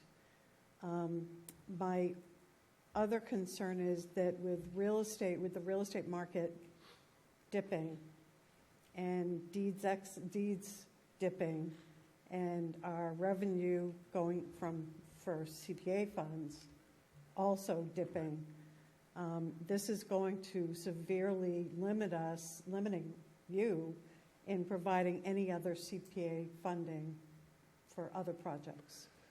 Well, I guess I would have to convey the sentiment of the CPC. The CPC is committed to creating affordable units. And yes, it's all coming from the taxpayers, but this money's been set aside specifically for affordable housing. So it's a little bit different from the general fund, obviously. It's the CPA fund, and it's dedicated to housing, historical, and open space. I can point to our past track record and our cooperation with the Finance Department in terms of getting authorizations as early as possible, managing that circumstance so that the town meeting is not denied an opportunity at looking at an application because we're unable to move forward because of our financial situation. We've never been in a situation like that. Obviously, we are making quite a bit of a significant commitment to housing at this spring town meeting. It's a historic level of funding, but we do have confidence that even with the reduction in the matching fund coming from the state, that we have a strategy of managing these costs over a period of time. Yeah, and I don't I don't look at this as being not a project that we shouldn't be doing. Right. I'm just concerned about putting so many of our eggs into one basket. I'm going to defer to Mr. Dunn, has his hand up. Mr. Dunn, the floor is yours. Thank you. Bill, my question's for you too. Compared to other projects that we've done, how does this compare in terms of cost per unit? It seems a lot more economical, I think, than a lot of things that we've seen. Yeah, so the cost per unit is quite impressive. I think that was something that drew the attention of the committee because at different times we've looked at different cost per unit. But at different times we're looking at different types of housing, different demographics that we've all been working on to accommodate. When you look at affordable housing in the town of Plymouth and the demographics that are looking for that assistance, it's like a kaleidoscope of income levels, and we have to play to that circumstance. In this case, it's equally intriguing to have 80% a reduction in the 80% area-wide mean income to 60 and 30. That's equally appealing to us, along with the reduction, per unit in cost. We understand that the $4 million that is being asked of the CPC, that's a $64,000 unit per unit. Yeah. Thank you. Okay, so I'm going to go back to Mrs. Zubaroli, but Bill, a quick question for you. You mentioned the vote on the CPC was 2 for and 2 opposed, I believe. What was the opposition, or 4-2? What was the opposition? So the dissenting opinion was concerned that in 2008, the Red Brook was permitted to build under inclusionary zoning. They had zoning changes. They went through a process where there were zoning changes, and as a result of that, they were going to build 103 units, affordable units, at their cost. And this proposal was looking for funding to pay for those units. And so the couple of members, myself included, was concerned about using CPA funds to pay for a legal requirement of a statutory permit requirement that was a concern of ours. But one of the things that we noted, too, at the same time was in 2008, they were offering 80% area-wide mean, and now it's 2023. One of the things that we've learned over a period of time is that the cost per unit at 80% is not really truly affordable for a resident. And what is being offered to us now is these 60 and 30, which is something that is different from 2003. So it was just a concern that we had that we have we're setting a precedent where you can apply for these permits and then use the public funding to meet that requirement. So that was a concern of the committee's dissenting opinion. Okay, thank you for that explanation. I'll go back to Mr. Zuccaroli. The floor is yours. Thank you. Bill, if you could come back to the podium, please.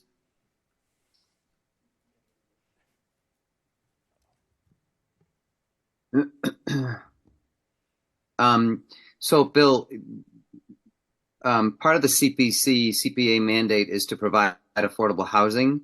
A third of your mandate is to do that. All of these 62 units that will contribute to the town's SHI, correct? Correct. Okay, and this, even with the dissenting opinions, this $4 million was approved by the CPC, correct? Correct. Okay, and that $4 million, it already exists through the CPA tax, does it not? Correct. Okay, thank you. Okay, Mr. Lally, and then I will get to the public after the committee has exhausted their questions, so please be patient. Well, Bill, I'm going to make sure you get your exercise this evening.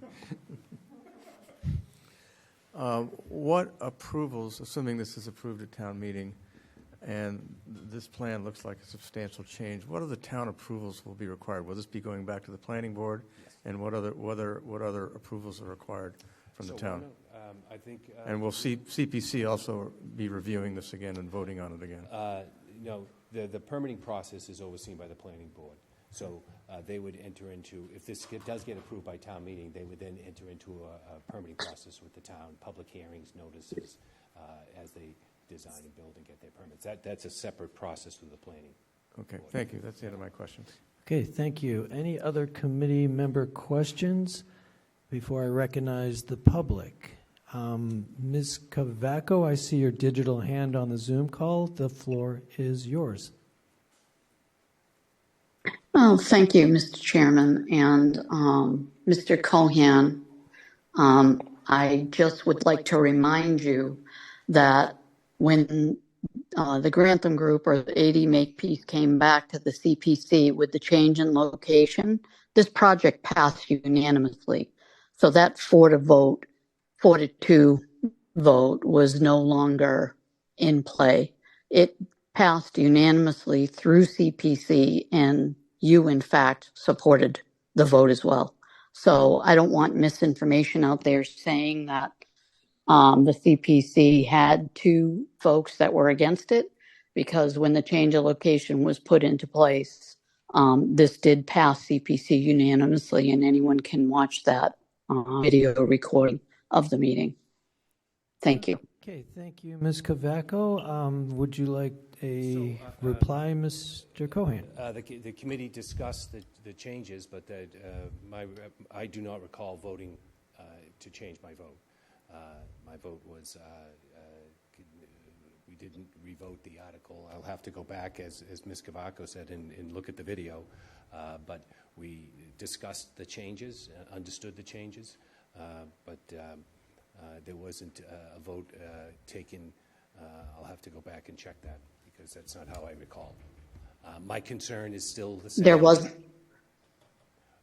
was in fact a vote, Bill. I'm sorry. Okay. There was in fact a vote, and you voted in favor of it. There were no abstentions to this article.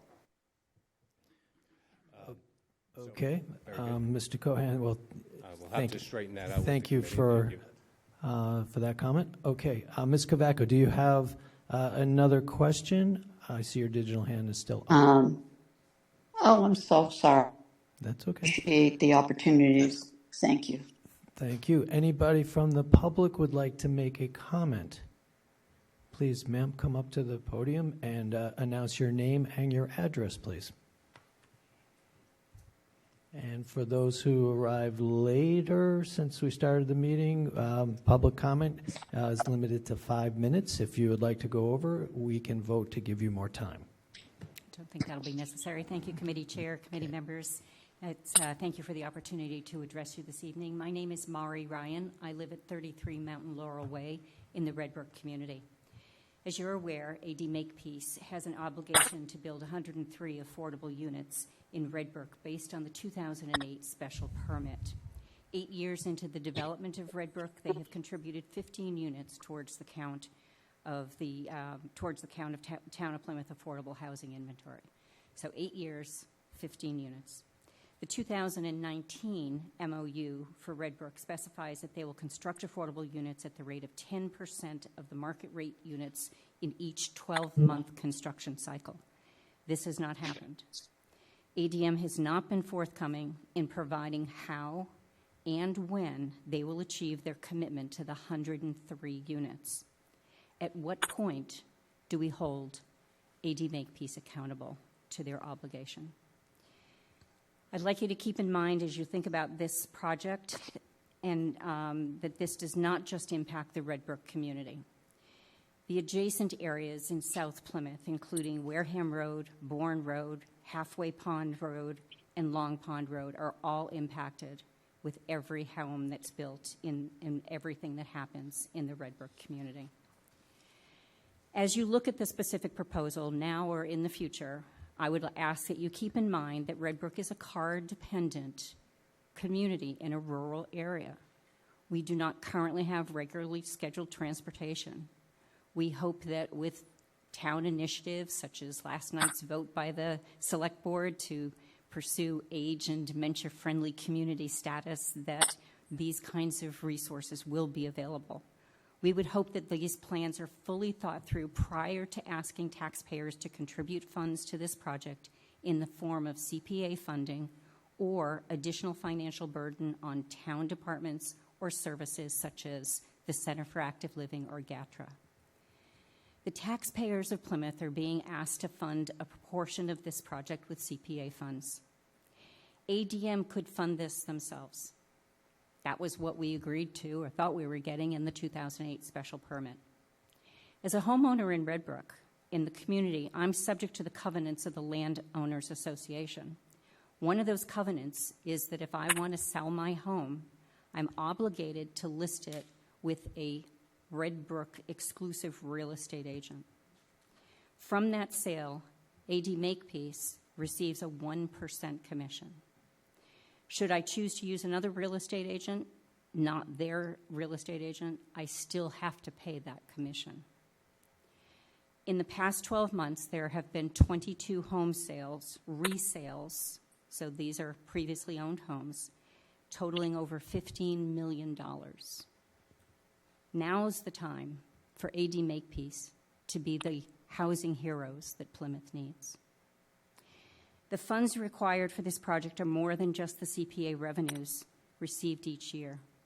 To your comments, that would mean that the funds would need to be borrowed, thereby incurring interest expense. Since the project is with a private developer, the interest rate would be higher than if it were a municipal project. So, for example, if it were built on town land. Additionally, there's an additional $500,000 that's being requested from the Affordable Housing Trust, money that they currently don't have. So the real cost is much more than $4 million. I've previously provided this committee with the results of a survey of Redbrook residents pertaining to this proposed project. The survey results represented the voices of 420 Redbrook residents. In the survey, over 50% of the people who responded to the survey took time to write comments in the survey. Survey respondents are strongly in favor of affordable housing in our community. But 82% of survey respondents say they don't want their taxpayer dollars used to support a private developer's affordable housing obligation. Thank you for your time. Thank you for those comments, Ms. Lyle. Any other public comment? Yes, sir. Step up to the mic and tell me your name and your address. Good evening, Keith Gravlin, 4 River Birch Way. I'm also a Red Brook resident and have been there for 8 years, pretty much from the beginning. The biggest issue that we have with the developers is a transparency and communication issue. And this was kind of thrown out at the last minute to get it into the CPC. So it was voted on at the last minute to head towards the Springtown meeting without a lot of vetting. And that is really our only concern, is that things were handled kind of haphazardly. As you can tell, the pushback on the original location at least got them to change the location. And it also got them to add 10 more units. So I know this is going to town meeting, and this will be voted on by the 162 members of the town representing all of Plymouth. And they're the ones that have to make the decision whether or not they want to approve the $4 million. We're all for that at Red Brook. We think the Grantham model is a good model. We think it's viable for Red Brook. We just want to continue to have transparency and communication. When they first signed to build at Red Brook, their special permit allowed for 250 commercial units, 150 apartments, and 100 that were supposed to be assisted living. Assisted living has fallen off the map because of the economics of it. Grantham has come in with the senior housing. Perfect. If this is built, we'll be at 350 units and not at 250. So we're losing that traditional rural village aspect of what we all bought into as residents. So we're just trying to get town committees, town meeting members to understand this, at the end of the day, in 3 to 5 years will be our development. We will be taking over as landowner, and we will be basically stuck with everything that's developed by the developer. So we do spend a lot of time in front of planning board pushing back on some of the things they want to do. A year ago, April, they wanted to put 100 apartments in. We fought that, and they were told to go back to the drawing board and figure out an alternative. So we just want to make you aware, and we want town meeting members to understand that ADM has a responsibility. Grantham is helping them with that responsibility. Good project, but as residents, we just feel that what we bought into, the vision of what we want to have at Red Brook, eventually as a community, which we will basically be running someday as an independent LOA, we don't really feel that the $4 million coming from the town is the best use of your money from town meeting. Thank you very much. Okay, thank you for your comment. I see a digital hand from Mr. Donato. The floor is yours. Please state your name and address. Hi, Mr. Chairman, Al Donato, 46 Sunflower Way, Precinct 17, town meeting member. I live a block and a half away from the original location. Yes, there was a survey. The neighbors came to us in December, and we organized, and we got together, and we had a survey. But since then, things have changed. A lot of my neighbors were against the original location. Like I said at the select board meeting, if it was Mother Teresa building the Sistine Chapel, everyone would be against it. It was just a bad location. Now, most of the people on my street, they're not objecting to this. So I think if we're going to talk about surveys, there needs to be a new survey.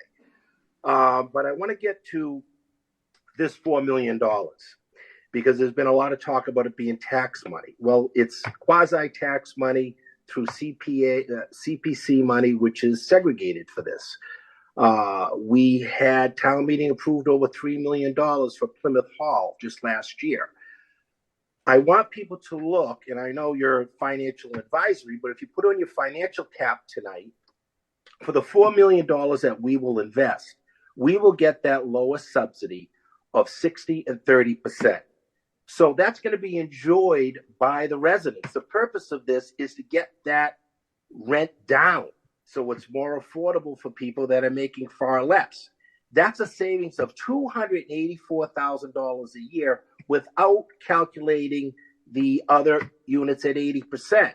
If you do a quick calculation, in about 14 years, we will, I should be careful with this, the citizens that live there, the residents, will enjoy that lowest subsidy that will not be possible without this $4 million. So I'm sensitive to what others are saying. I just want everyone to know what you will be giving up if we don't put up this $4 million. It is a great investment in the life of the building in 40 or 50 years. This goes on forever, this subsidy. we're going to get it back 3, 4, 5 times. So I know there's mitigation issues. I was the one that led the fight on water mitigation with the planning board last August with Red Brook. We have issues. I understand that. But let's stay focused on the finances. Thank you, Mr. Chairman. Thank you, Mr. Donato, for your comments. I will recognize you. Come to the podium and state your name and your address, please. Joe Hutchinson, 14 Summer Sweet Circle in Red Brook. Just a few comments. Mostly I agree with what Ms. Ryan and Mr. Gravelin stated. And so I'll just limit my comments to more general themes. The issue has always been around the Grantham business model, which I think pretty much everybody thinks is a great idea. And also the funding source. So that's what, in fact, that's what town meeting is going to be voting on. But I think it's a larger issue. I think it's a town level issue, a Commonwealth level issue. And in fact, when Harry Helm voted to support this project, I mean, he was saying that it's an all hands on deck kind of a program, and I agree with that. And so I think that this project ought to be funded probably at a town level, from the general fund, from free cash, or however you want to do that, and then perhaps supplemented with standard CPC percentages as it goes along. I'd also point out that this is sort of a policy problem for the CPC, because if really we're going to, I should go back to motivation. Basically, what the town is into this for is avoiding 40B penalties. And if that's really the guideline for allocating the $4 million, we could allocate that $4 million every year. I mean, Rick Vio might have a project, could implement some model like the Grantham model, or talk to Grantham themselves, and we could just spend that. And so, in any event, as I say, I agree with my previous Red Brook residents, and I would ask that the town be all hands on deck, and that everybody, Cedarville, North Plymouth, Manamet, even Manamet, might take a look at how to contribute to affordable housing, to fair housing in the town. Thank you. Thank you, Mr. Hutchinson. We have another comment from the public.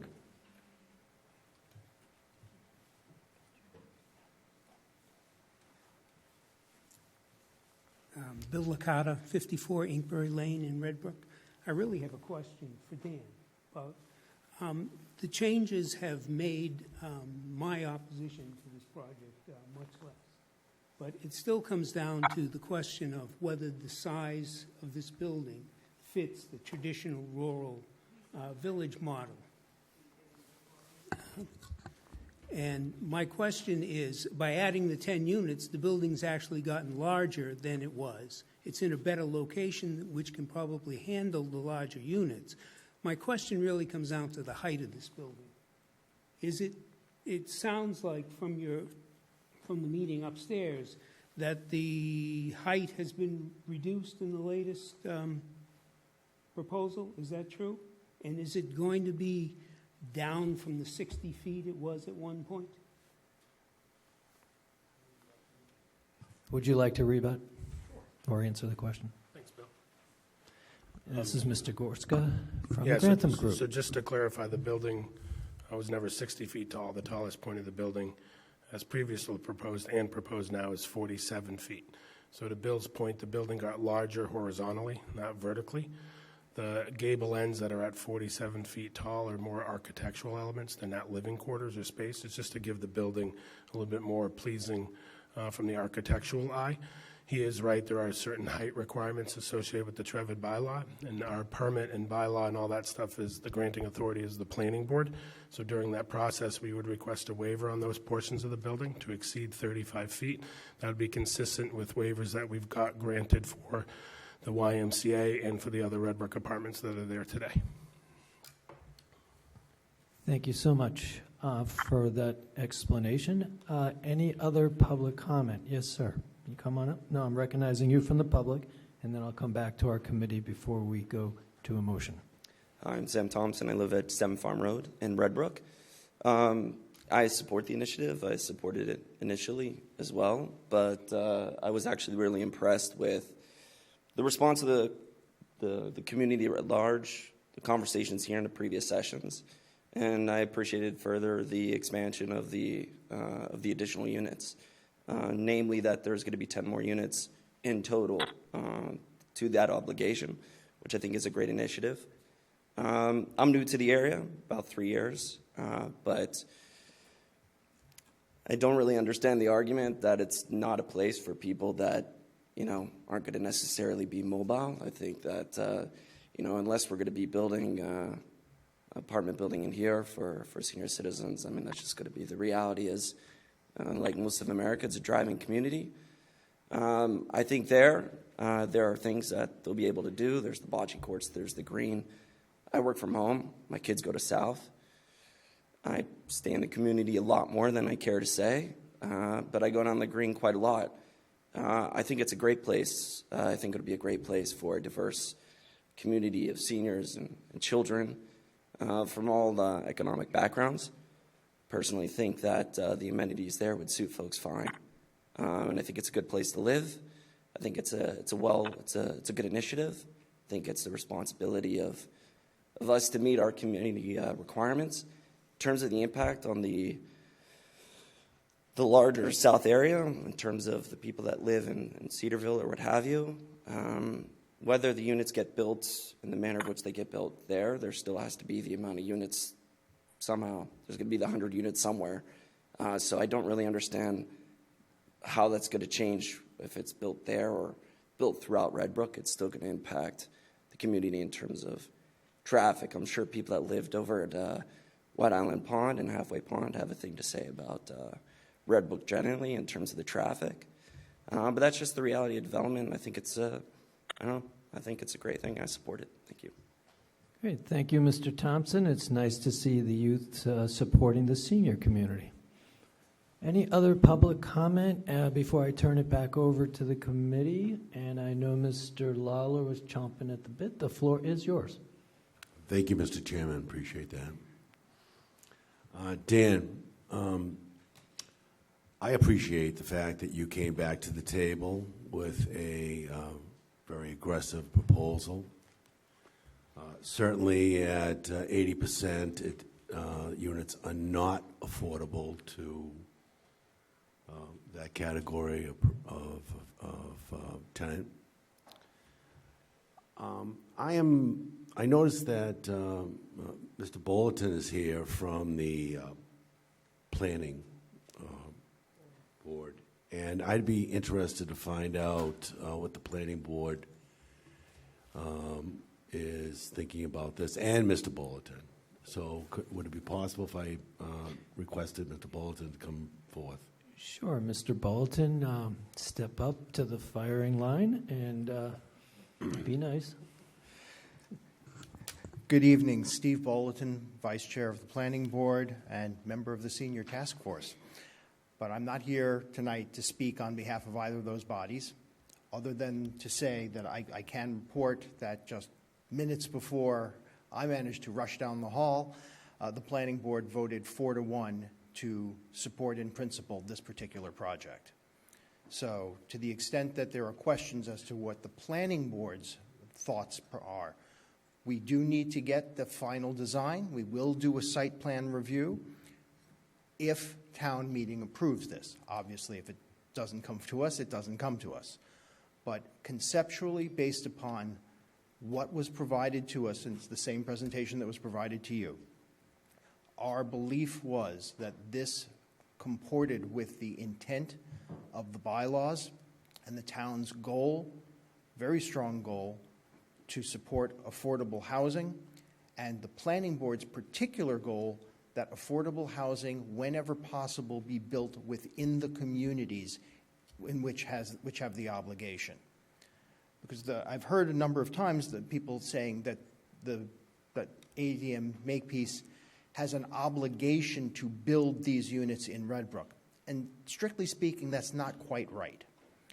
There's a 2019 Memorandum of Understanding that came back. So this project sat for quite a while. After the market crashed, the project sat. And then they came back to the planning board and to the town and said, look, circumstances have changed. And the town said, you're right, circumstances have changed. And they signed the 2019 Memorandum of Understanding. What that MOU says is that first and foremost, it was still expected that they would try to build an affordable assisted living facility. So to the extent that anyone is surprised at the idea that there's going to be a building of 50-plus units, that's always been in the cards. But at the same time, Makepeace came to the argument, they said, look, we're not sure we can do this. We've been trying to do it. We can't do it. We're not sure we'll ever be able to do it. We want other options. And the town signed the MOU saying, okay, we're going to give you the other options. You can do this with apartments. You can do this with single family. And by agreement, you can do this by payment in lieu, or you can build outside of Red Brook. And that's something that we have done with many, many, many other developers. And in fact, as we talk about another aspect of this, it's done with CPC funds on a regular basis. Typically what ends up happening is a developer builds 10 units, and they're supposed to build then one affordable. And what they say is, okay, we don't really want an affordable unit in our 10-unit home subdivision. We're going to build it somewhere else.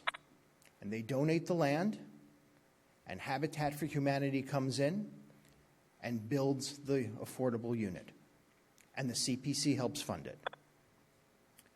And the developer gets credit for that affordable unit. This is that same model, only on steroids, if you will. It's not one unit, it's 62 units. And that's a good thing, because dribs and drabs of affordable housing in a town the size of Plymouth, growing as rapidly as we are, is not going to help us. It's not going to help us achieve our 10%, and it's not going to help our residents who truly need it. One of the important figures that came out of the senior task force last night was this very interesting median household income by age in Plymouth and living situation. Householders age 45 to 64 had an average income of $118,659. Households. Okay, Mr. Bolton, I can give you another 30 seconds if you'd like more. We'll Absolutely. have to vote on that. Sure. Thank you. Men and women 65 and older living alone averaged $33,000. That's their income. They need affordable housing at the 30 and 60% level. So with that, if there are any questions regarding the planning aspects of this, I'm happy to answer them. Okay. So I'm going to go to Mr. Lally. I believe you had your hand up earlier, so the floor is yours. Question for you.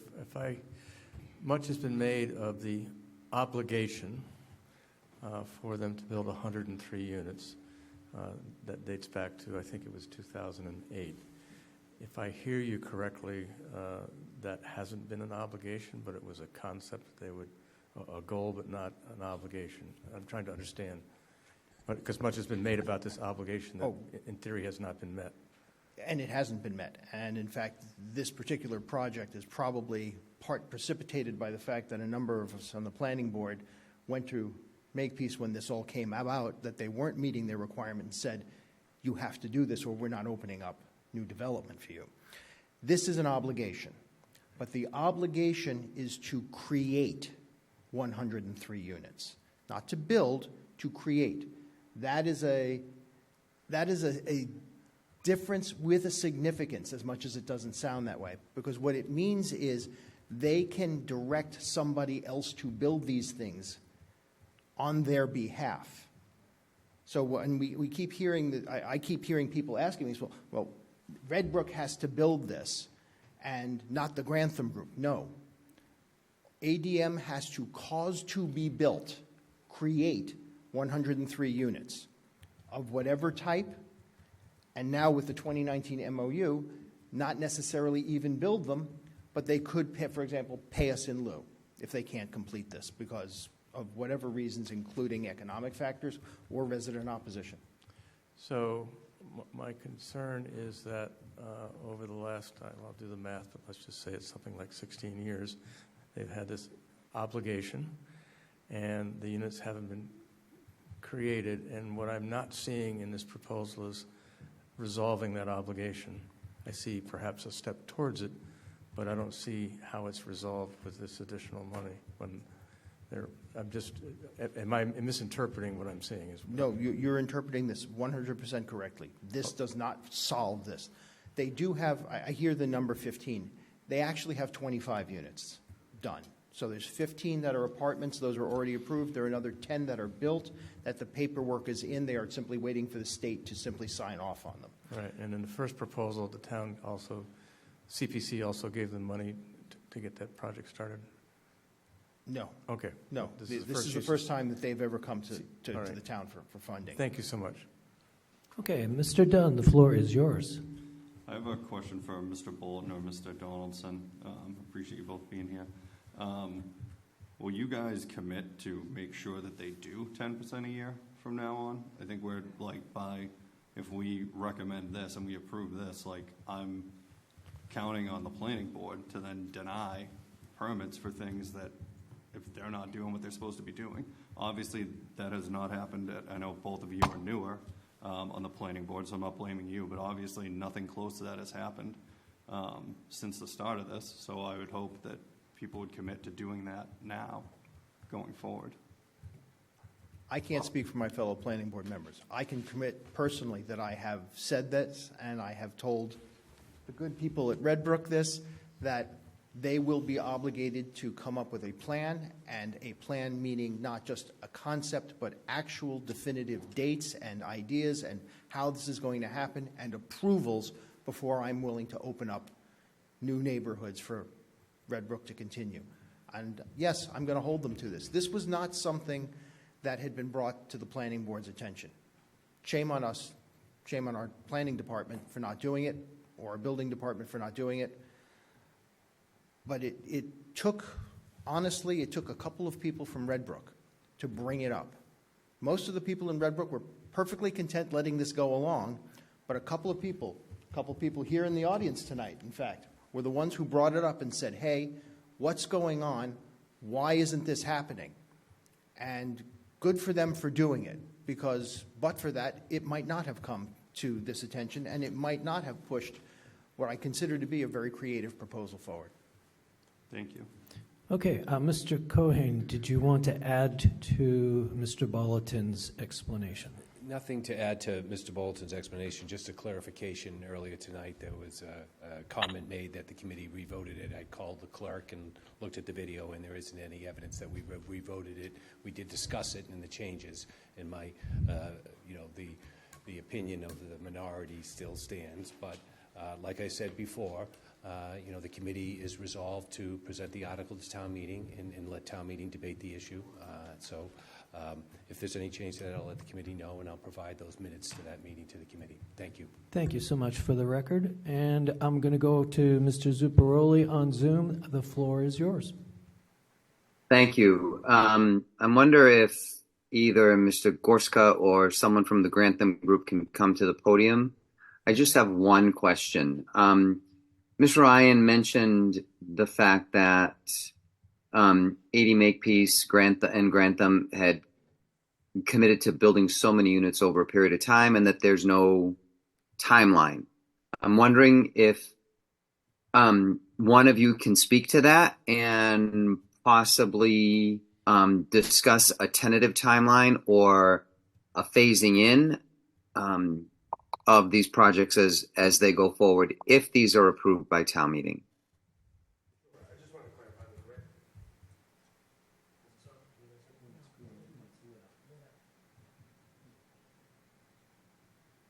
There we go. Just want to clarify, the Grantham Group has no relationship to any type of affordable commitment with Red Brook other than that we're going to donate them land to build affordable units. So anything in the past had nothing to do with the Grantham Group. Just want to make that clear. I think it's important to note, yes, we are behind. I fully acknowledge that. The project was permitted in 2008. Housing construction, just so folks know, didn't really start until 2014 into 2015. So we haven't been building since 2008. I just wanted you guys to know that. It's also important to recognize that the way our permit works has transferred development rights. We had 336 base density rights, okay? The way we read the permit is those 336, those first base density rights didn't require affordable housing. I'm simply just saying we are behind, but we're not as far behind as we have as far as a plan. So with the 15 that's there, the other 10 to get to 25, these 62, well, sorry, subtract those 10. With those 52, that gets us up to 77. So if those units are built in relationship to what we have occupied and built at Red Brook, we're going to be kind of proportionally the same. We are working on a plan right now. We have several different avenues that we're exploring. I know Steve touched on some of them as it relates to a payment in lieu or off-site. I am personally committed not to do them off-site and not to do a payment in lieu unless we have to. We are working with other nonprofits to be creative on ways in which to create the affordable housing. One of the things the planning board, some of the members and other town officials have always noted, and I agree on, is that 80% number isn't really truly affordable.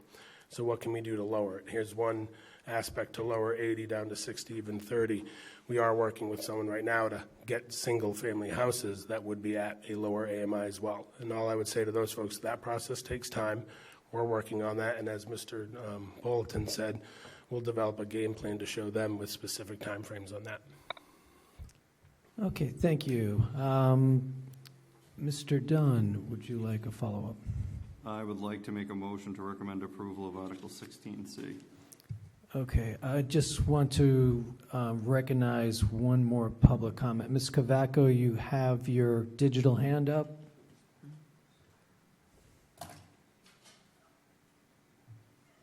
No? I have more discussion if that's allowable. Okay, we're going to go into discussion in a moment after we get a motion.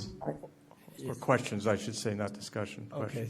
Questions. Ms. Cavaco, the floor is yours. Thank you once again, Mr. Chairman. Mr. Cohan spoke and said that he contacted the town clerk and she told him that there was no revote. I'm not sure what town clerk was contacted, but I just contacted Kelly McGeldreth, the town of Plymouth town clerk, and there was no phone call made. So I'm not sure what's going on here, but I think it's important that we provide the factual information of how votes are taken and who voted and who didn't. And I just felt that it was very important to do so. I just texted back and forth with Kelly, asked her if Mr. Cohan called her or spoke to her, and she said no. So just want to put that on the record. I appreciate that comment, Ms. Cavaco. I think for intents and purposes here that the planning committee voted, or the CPC voted for. I mean, whether it was 4-2 or 6-0, they voted for it, and I don't think this now is a venue to get off track. So I'm going to actually turn this over to Mr. Dunn for a question. I would like to actually just rescind my motion so that Mr. Lally can ask additional questions. Mr. Lally. Mr. Gardner, did I get your name right, Don? If you can answer the question, great, but what I heard you say is the Grantham Group is not responsible for the original commitment for the 103, and for me that begs the question, who is, if anybody? Yeah, so my sentiment about the Grantham Group is I just don't want people to mix the Grantham Group with 80 Makepeace. So as Mr. Bolton alluded to, the permit for Red Brook, the master plan special permit, that's where that commitment is. And so us as a developer have to create these affordable units. And one of the ways in which we'll do it in this scenario is that we're gifting land to the Grantham Group to then construct these affordable units. I just don't want folks to think Grantham Group has been involved for Red Brook since the beginning. Okay, I think that resolves my question. Although, is the person from the planning board still here? Would it be a fair assumption that the permit for this revised project would not be granted unless there was a firm plan to make sure that those units get built? The 103. Yes. I mean, at this point, we take this project by project, of course. We can't make a determination saying, well, we're not going to approve this unless you agree to X, Y, and Z in the future. But what we have said is there is a memorandum of understanding signed by AD Makepeace and the town in 2019 that creates a requirement that Makepeace continue on an annualized basis to build affordable housing in percentage with its market rate housing. We will hold them to that. So is the permit going to be granted to Makepeace or be granted to Grantham? Where's the teeth in getting to the 103? That's where I'm trying to figure. The teeth in getting to the 103 is that AD Makepeace comes to the planning board for each new neighborhood that it wants to develop. We're not going to let them do that if they do not have an approved plan for affordable housing in percentage with each new development. So it goes to basically to say to AD Makepeace, we're shutting you down if you don't do this. Okay, thank you very much, sir. Okay, Ms. Richards, the floor is yours. Sorry, just one question regarding that. So these 62 units, by approving this, you're saying 10%, so this is going to allow them to then turn around and build 620 additional units? No, this is catch-up. Okay. So they have 25 units now. Yep. They will get credit for 52 of the 62. That brings them to 77. That is roughly 10% of what they have built so far. So that will get them to even. Going forward, we're going to be asking them, as they come to us with a new neighborhood and say, we're going to do this, our answer is, okay, and before we do this, what's your plan to make sure that you keep up with your percentage I of understand. affordable? Thank you so much. You're welcome. Okay, thank you for that explanation. Mr. Pizarro, the floor is yours. Yes, through the chair. Question for Mr. Gorsica. So the special permit, and I'm just asking these questions for clarity, 1,075 doors or homes, right, units. Special permit says 1,175. 1,175. 175. Yep. And how many homes have been built or doors that go against that? All right, so plus or minus from a single-family home perspective at the end of the year, don't quote me, I don't have the exact, I think we're at like 665 plus or minus. And Okay, then so at that point in time, we also had a little over 200 apartments occupied. So Which count towards those doors? I would throw that in there. So you probably 850, 870, to 900 plus or Right. minus. So you're about 300 left.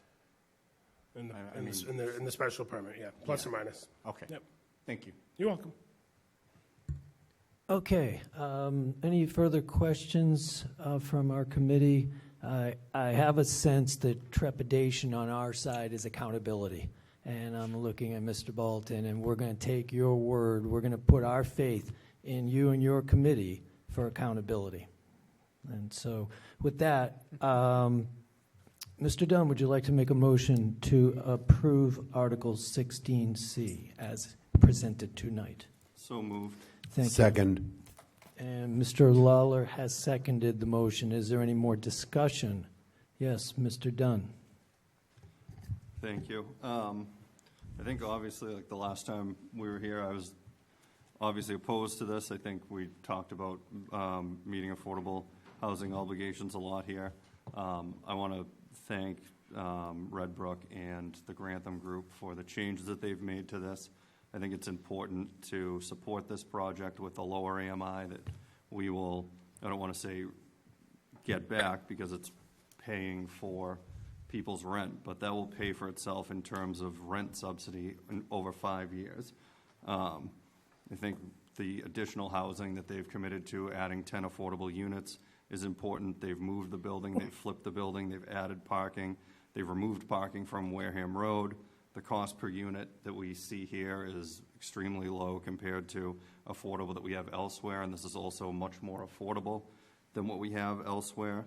In terms of a project of this size of 50-plus units, I have the MOU and the special permit here, which mention a 50-unit assisted living facility, which obviously was not feasible at this time, so it changed to this. So a 50-unit building was planned all along. This isn't something surprising, but I just want to thank everyone here for changing the project and doing the things that we on this committee asked you to do as much as possible, and I'm going to support this time.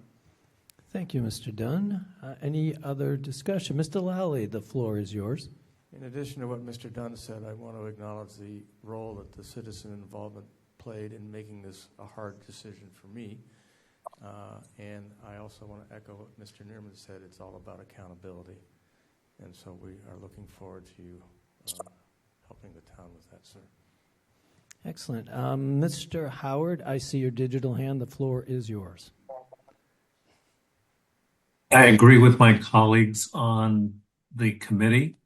I believe that this committee has performed its due diligence in this matter, and that we should pass this article on to town meeting for their consideration. Thank you. Thank you, Mr. Howard. And Mr. Zuccaroli, your digital hand is up, and the floor is yours. Thank you. Yes. Admittedly, the last time this came before us, this was an abstention from me. It was a difficult decision to make. How do you hold someone accountable, ask the questions that need to be asked, and yet support affordable housing, especially for the elderly, especially for someone like myself who's rapidly approaching that. I think that what 80 Makepeace has done in the way that they've listened to the community and that they've come back to us with the adjustments is a positive step. I think even though I'd like to hear a little bit more of a specific timeline, I'm satisfied with the explanation that Mr. Gorsuch provided. And last night, the select board did talk about the town of Plymouth as an age and dementia-friendly community. We are 45% of our population, 65 or older. And I think that's important to recognize, and to provide housing and housing opportunities for that demographic is really very important and essential. Also, the idea that the Grantham Group and 80 Makepeace is coming forward with units that have a standard of living that is above and beyond, I think, what you find out there, generally speaking, is also an important note to make.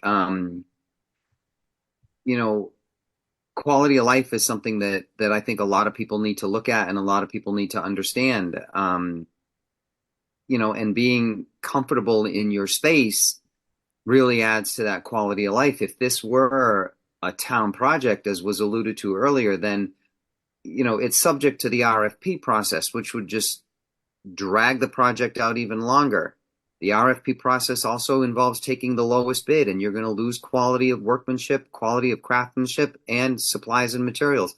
I don't think that's something that we want to put onto our aging population. So while this was an abstention for me last month, I intend on supporting this project tonight. Thank you so much, Mr. Zuccaroli. I'm looking for Mr. Green. The floor is yours. I'd just like to say that I have changed my mind on this project. I think the changes are certainly beneficial, and I looked at some of our past votes on CPC projects and saw that, we voted for one-door projects for in excess of $100,000. So this is that times, 50, 60, and we're kind of getting our bang for our buck here. So I will be voting yes. Thank you. Mr. Young, the floor Thank you, Mr. Chairman, is and through the yours. chair. I'm also changed my mind. I will be voting. I am a neighbor of Red Brook. I live right around the corner. I'm precinct 17. I do like the neighborhood. I am interested in what goes on over there. I try to speak to as many people as I can, and I will be supporting this. Hope to see you over there. Thank you. Thank you for your input, Mr. Young. Mr. Lawler, and then I'll go to Ms. Richards. Thank you, and Mr. Chairman. I, too, will be changing my vote on this and voting in favor. I'm really glad that we kind of pushed back on this and sent this back to the drawing board. It looks like that the parties went and convened and did a good job on it. Thank you. Thank you for that comment. Ms. Richards, the floor is now yours. Thank you. I echo the sentiments of my colleagues. However, I also, and I will be supporting it, I would ask that the planning board, begin really looking at a lot of these developments and start looking to remove some of these payment in lieu of. We have an obligation to increase our affordable housing in the town of Plymouth. As we all know, it's hovering somewhere around 5 or 6. We do not want to continue seeing the Oasis, these developments coming in and bypassing our zoning laws. So, we want to encourage these affordable units, but we don't want to. We want to make sure that they're done correctly and they're done within the scope of our laws. So I do echo. Thank you so much for looking this over and improving, making the improvements that you've done, Mr. Gorsuch. Thank you. Thank you, Ms. Richards. I'm going to go to Mr. Pizarro. The floor is yours. Thank you. Through the chair. I, too, was an abstention when we first voted through this. As many of you know, I am a Red Brook resident. It's a wonderful development. The quality of life is what we wanted when we moved there. Rural, the bogs, the trails, and to see this kind of project for our senior citizens that want to age in place, to have that access to just walk out their door and have these safe trails to walk and enjoy these amenities, which is priceless to me as part of living in my choice in Red Brook. It's great. It's a wonderful thing. Now, around the AMI, I just wanted to do I did some back of the napkin, or in this case, back of a spreadsheet figures. And if you think about the average one-bedroom rent taken from the rent.com in Massachusetts and Plymouth, it's about $2,400. We can argue it's higher than that, slightly lower, regardless. And then you look at the average 2023 income for Massachusetts coming from the housing partnership. It's for two people, it's $98,000, right? So if you take 80% of $98,000, you get to $78,600. You get to 30% of that to be spent on your rent. That becomes $1,967. That's what is 80% affordable. What's happening with the 19, 30, and 13, based on these figures, you're going to have, compared to the $2,400 average, the 80%, you're going to have $480 of savings, still at the $1,967 a month rent. The 60%, you're going to get $960 of savings a month to the renter, which comes out to $1,440. The 30%, you're going to get $1,680 of savings a month based on the $2,400 average rent of a one-bedroom, which I think these are going to be one-bedrooms. And it goes, when you do all the math, this thing pays for itself, hand over fist, with that $4 million, with the life of the building. Let's say it's 40 years, whatever it is.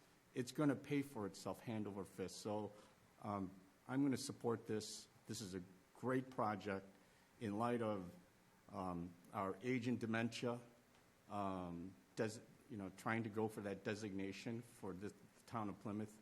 One of the pieces around that is affordable housing, as well as move forward, meaning being able to have access to move, to walk in a safe environment, not on a sidewalk where you've got cars zipping by and whatnot. So thank you, Red Brook, Grantham, and to the public comments that have been for and against this project. But I truly support this project. Thank you. Thank you, Mr. Pizarro, and thank you for the math. Okay, any further? Yes, Ms. Tompkins, we have not heard from you. I just also wanted to report that I'm going to change my vote as well. I really appreciate the partnership that has been happening. We've had a very lively discussion tonight.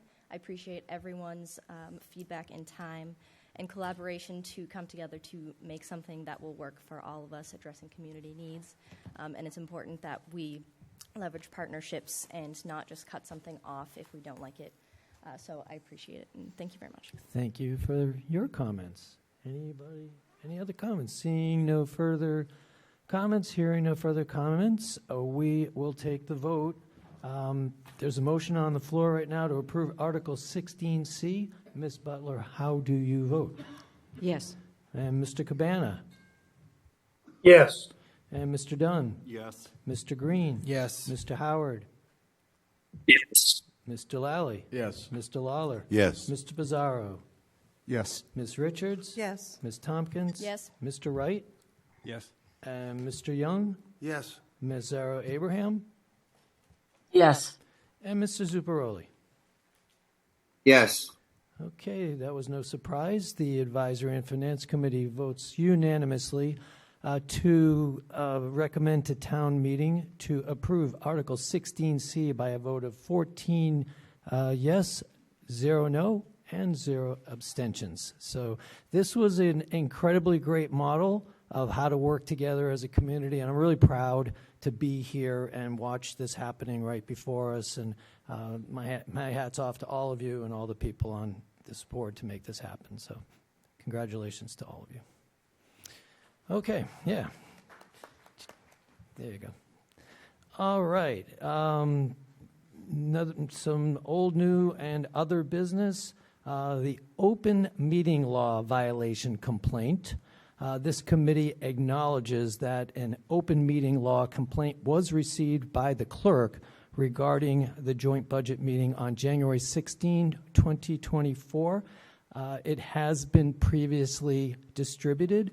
We acknowledge the letter from General Counsel, and we move to allow General Counsel to continue to handle this issue with the Attorney General's office. Do I have a motion to approve? So moved. Yes. Okay, I have a motion from Mr. Dunn. I'll second it. Ms. Richards has seconded it, and so we'll go to the vote. And Ms. Butler, how do you vote? Yes. Mr. Cabana? Yes. Mr. Dunn? Yes. Mr. Green? Yes. Mr. Howard? Mr. Howard? Yes. Thank you. Mr. Lally? Yes. Mr. Lawler? Yes. Mr. Pizarro? Yes. Ms. Richards? Yes. Ms. Tompkins? Yes. Mr. Wright? Mr. Young? Yes. Ms. Zaro Abraham? Yes. And Mr. Zuccaroli. Yes. So 14 for, 0 against, and 0 abstentions to move to allow town council general counsel to handle this issue. Okay. Any other new, old business and any further public comment at this point before we wrap up this meeting? Okay, so do I have a motion to adjourn? Ms. Butler has moved to adjourn. Seconded. I hear a second from Mr. Green. Thank you. Would you like a discussion on adjourning? There's no discussion, so let's vote to adjourn. Ms. Butler, how do you vote? Yes. Mr. Cabana? Yes. Mr. Dunn? Yes. Mr. Green? Yes. Mr. Howard? Yes. Mr. Lally? Yes. Mr. Lawler? Yes. Mr. Pizarro? Yes. Ms. Richards? Yes. Ms. Tompkins? Yes. Mr. Wright? Yes. Mr. Young? Yes. Ms. Zarrow Abraham? Yes. And Mr. Zuparoli? Yes. And it's unanimous. We have adjourned at 9:35.